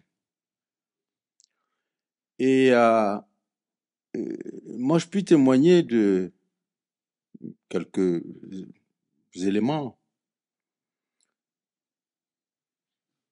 Le Mali était sur le point de s'effondrer.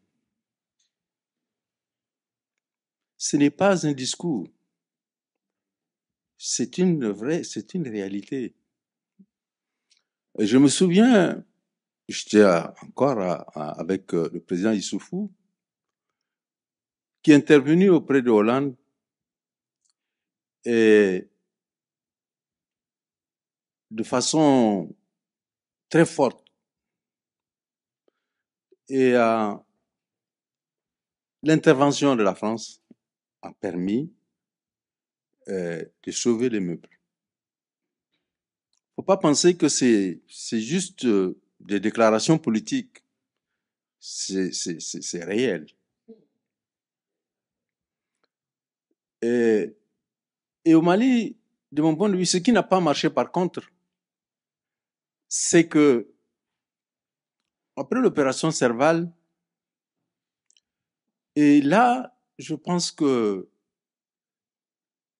c'était dans la continuité de la pratique de l'État français, avec qui dans sa tradition, dans les relations qu'il entretient avec l'Afrique, de prendre beaucoup plus en compte ce que disent les services, ce que dit l'armée, plutôt que ce que disent les intellectuels et les politiques qui connaissent l'Afrique. Et là, la lecture qui a été faite à cette époque-là, aussi dans une des dimensions des relations entre la France et le Mali, et la lecture qui a été faite n'était pas la bonne. Et dans ce sens-là, évidemment, la question de Kidal a été une question essentielle. Je ne vais pas aller plus loin sur cette question, je veux dire, là, tout le monde sait exactement ce qui s'est passé. Et l'autre aspect de ce que je peux dire qui a aussi marché, qui a fonctionné, vous savez, dans nos relations avec les institutions financières internationales, c'est aussi là où l'Afrique a beaucoup de faiblesses. Et il faut reconnaître aussi là également à Hollande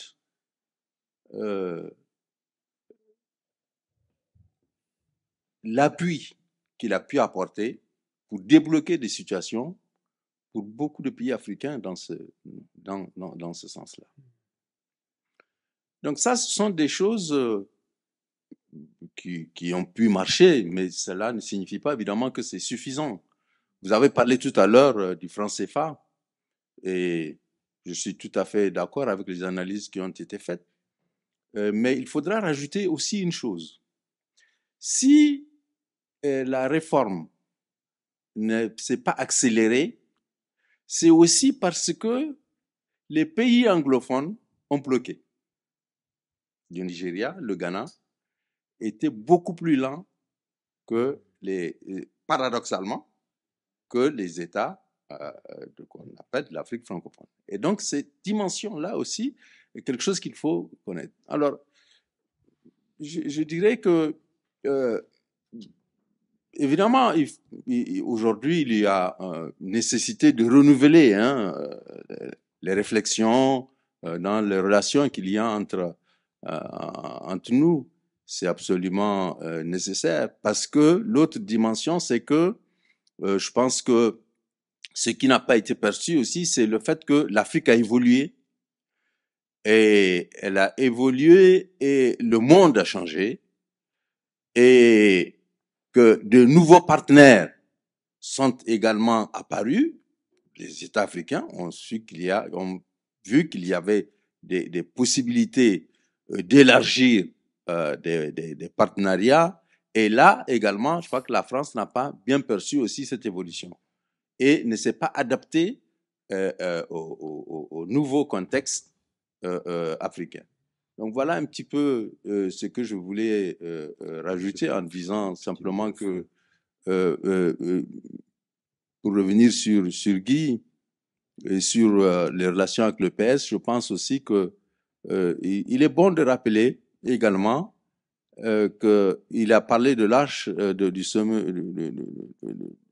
de l'Arche tout à l'heure, et de ces rencontres-là qui ont eu lieu entre les différents partis politiques africains et en marge du congrès de l'Arche, et qui a été aussi le point de départ, effectivement, d'une solidarité interafricaine.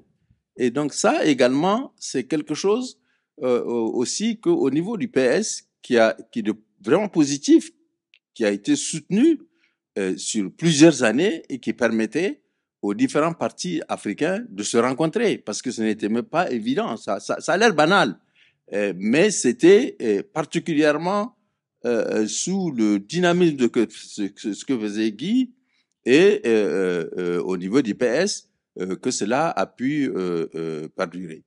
Et puis bon, la Fondation Jean Jaurès aussi, moi je ne vais pas oublier également, c'est que la Fondation Jean Jaurès a fait également en accompagnement de nos partis. Je crois qu'il faut aussi le rappeler, qui est quelque chose de très positif à des moments cruciaux et à des moments où l'apport qu'ils ont fait était très pertinent. Merci. Oui, excusez-moi, on me demande de faire un petit mot de conclusion. Je crois, merci Alcache en tout cas d'avoir cité la Fondation Jean Jaurès, parce que je dois dire que en tout cas moi j'ai pu agir comme j'ai agi à travers l'Internationale socialiste et à travers la Fondation Jean Jaurès. Et comme curieusement c'était le même homme, c'était Pierre Monroy, ça a facilité beaucoup les choses. Et au niveau du Parti socialiste, c'est vrai que bon, je vais être un petit peu cru, mais là, moi, d'abord, je suis très heureux de l'intervention de Dylan, parce que Dylan, je connais son nom depuis longtemps, même si on ne s'est pas souvent vu. Et je te le dis, et c'est pas parce que tu es là, on me disait mais ce gars-là, il est bien, parce que bon, moi je dois dire qu'à un moment donné, je ne trouvais plus beaucoup de gens très bien après ce que j'avais vécu, et donc on s'est croisés dans une manif, comme quoi on garde notre esprit militant, et on devait se revoir. Je te vois ce soir, ça me fait très plaisir de voir qu'il y a des choses qui se mettent en place, et je ferai une petite parenthèse. Qui est douce amère sur le fait que quand on veut faire une carrière politique, s'intéresser à l'Afrique quand on est français, c'est pas terrible, hein, vous voyez. Moi, j'ai eu beaucoup de mal à être suppléant dans une circonscription des législatives en me battant comme un chien, et je peux vous dire que je n'ai eu le soutien d'aucun ponte du Parti socialiste pour devenir député. Hein. En général, c'est ça. Donc, alors que j'ai quand même une implantation locale. Mais c'est ça aussi. Il faut le dire. Il faut le dire. La fascination du pouvoir fait que les rapports internationaux, c'est pas très important pour monter dans l'appareil, etc. Bon, moi je dis François, je veux pas l'assassiner, mais François en 98, et il était premier secrétaire, il m'a dit écoute Guy, j'admire ta pugnacité sur l'Afrique, mais enfin en Afrique il y a que des coups à prendre. On peut pas être chef de l'État français en pensant que dans l'Afrique il y a que des coups à prendre. Il y a aussi des coups à donner pour aller vers des sociétés plus démocratiques, etc. Mais bon, moi, ce que je voulais dire, c'est la dernière idée qui a été annoncée, que j'avais complètement oublié, squeezée, parce que je voulais pas parler trop de la période actuelle, mais plutôt me référer à mon livre. Mais j'y ai fait allusion tout à l'heure à partir du Tchad. Ce que je considère, moi, le grand mal pour les politiques français qui veulent réellement participer d'un compagnonnage avec les forces progressistes en Afrique, c'est l'omniprésence des militaires. Je suis désolé, mais une fois de plus, quand Nicolas Sarkozy était président, il avait comme chef d'état-major particulier le général Benoît Pugat. Quand François Hollande arrive, il garde le général Benoît Pugat. Et ce que dit Alcache sur le Mali, par rapport à l'intervention, l'histoire de Kidal et tout ça, c'est une histoire uniquement de militaires. Hollande, quand il est arrivé au Mali, il n'a pas compris, il a dit « Ah, papa Hollande, c'est le plus beau jour politique de ma vie ». 6 mois après, les Maliens voulaient plus le voir. Parce que pourquoi ? Parce qu'il y avait eu la politique de Kidal, où la France a empêché l'armée malienne de revenir à Kidal. Et ça, les Maliens l'ont pas accepté. Et ça, c'est les militaires qui considéraient que à Kidal, c'était leurs amis.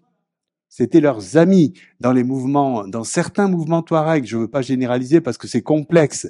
Et j'ai même un témoignage. Je ne citerai pas encore les noms. Quand Serval a été décidé et que les Tchadiens ont commencé à faire passer leurs troupes par le Niger pour aller au nord du Mali, à ce moment-là, elles étaient pilotées par le fils d'Eby, qui est aujourd'hui président du Tchad. Et il voulait descendre vers Kidal. Et là, les Français, je ne dirais pas quelle voie, mais les militaires, ont dit « Non, non, pas vers Kidal. Là, c'est nos amis. Vous allez plus haut. » Vous avez tout compris.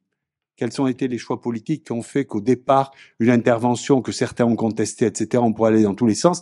Mais si ça a foiré, et si on est tombé sur Barkhane et n'importe quoi, c'est parce qu'au départ, il y a eu cette espèce de complicité de certains services et de certains membres de l'état-major pour appuyer cette politique complètement mortifère sur Kidal, qui privait en fait l'armée malienne d'un accès à la ville de Kidal. Ça, je suis désolé, ça c'est ce qu'on appelle effectivement intervenir en gourou et non pas en partenaire politique. Voilà, c'est ce que je voulais dire, en tout cas surtout sur le poids, l'influence des militaires dans la déshérence de certaines politiques civiles. Ça, c'est très important, et en particulier sur le Sahel. En particulier sur le Sahel, du Tchad même au-delà du Tchad jusqu'au Sénégal. Et ça, c'est les fruits, je suis désolé, de la période coloniale.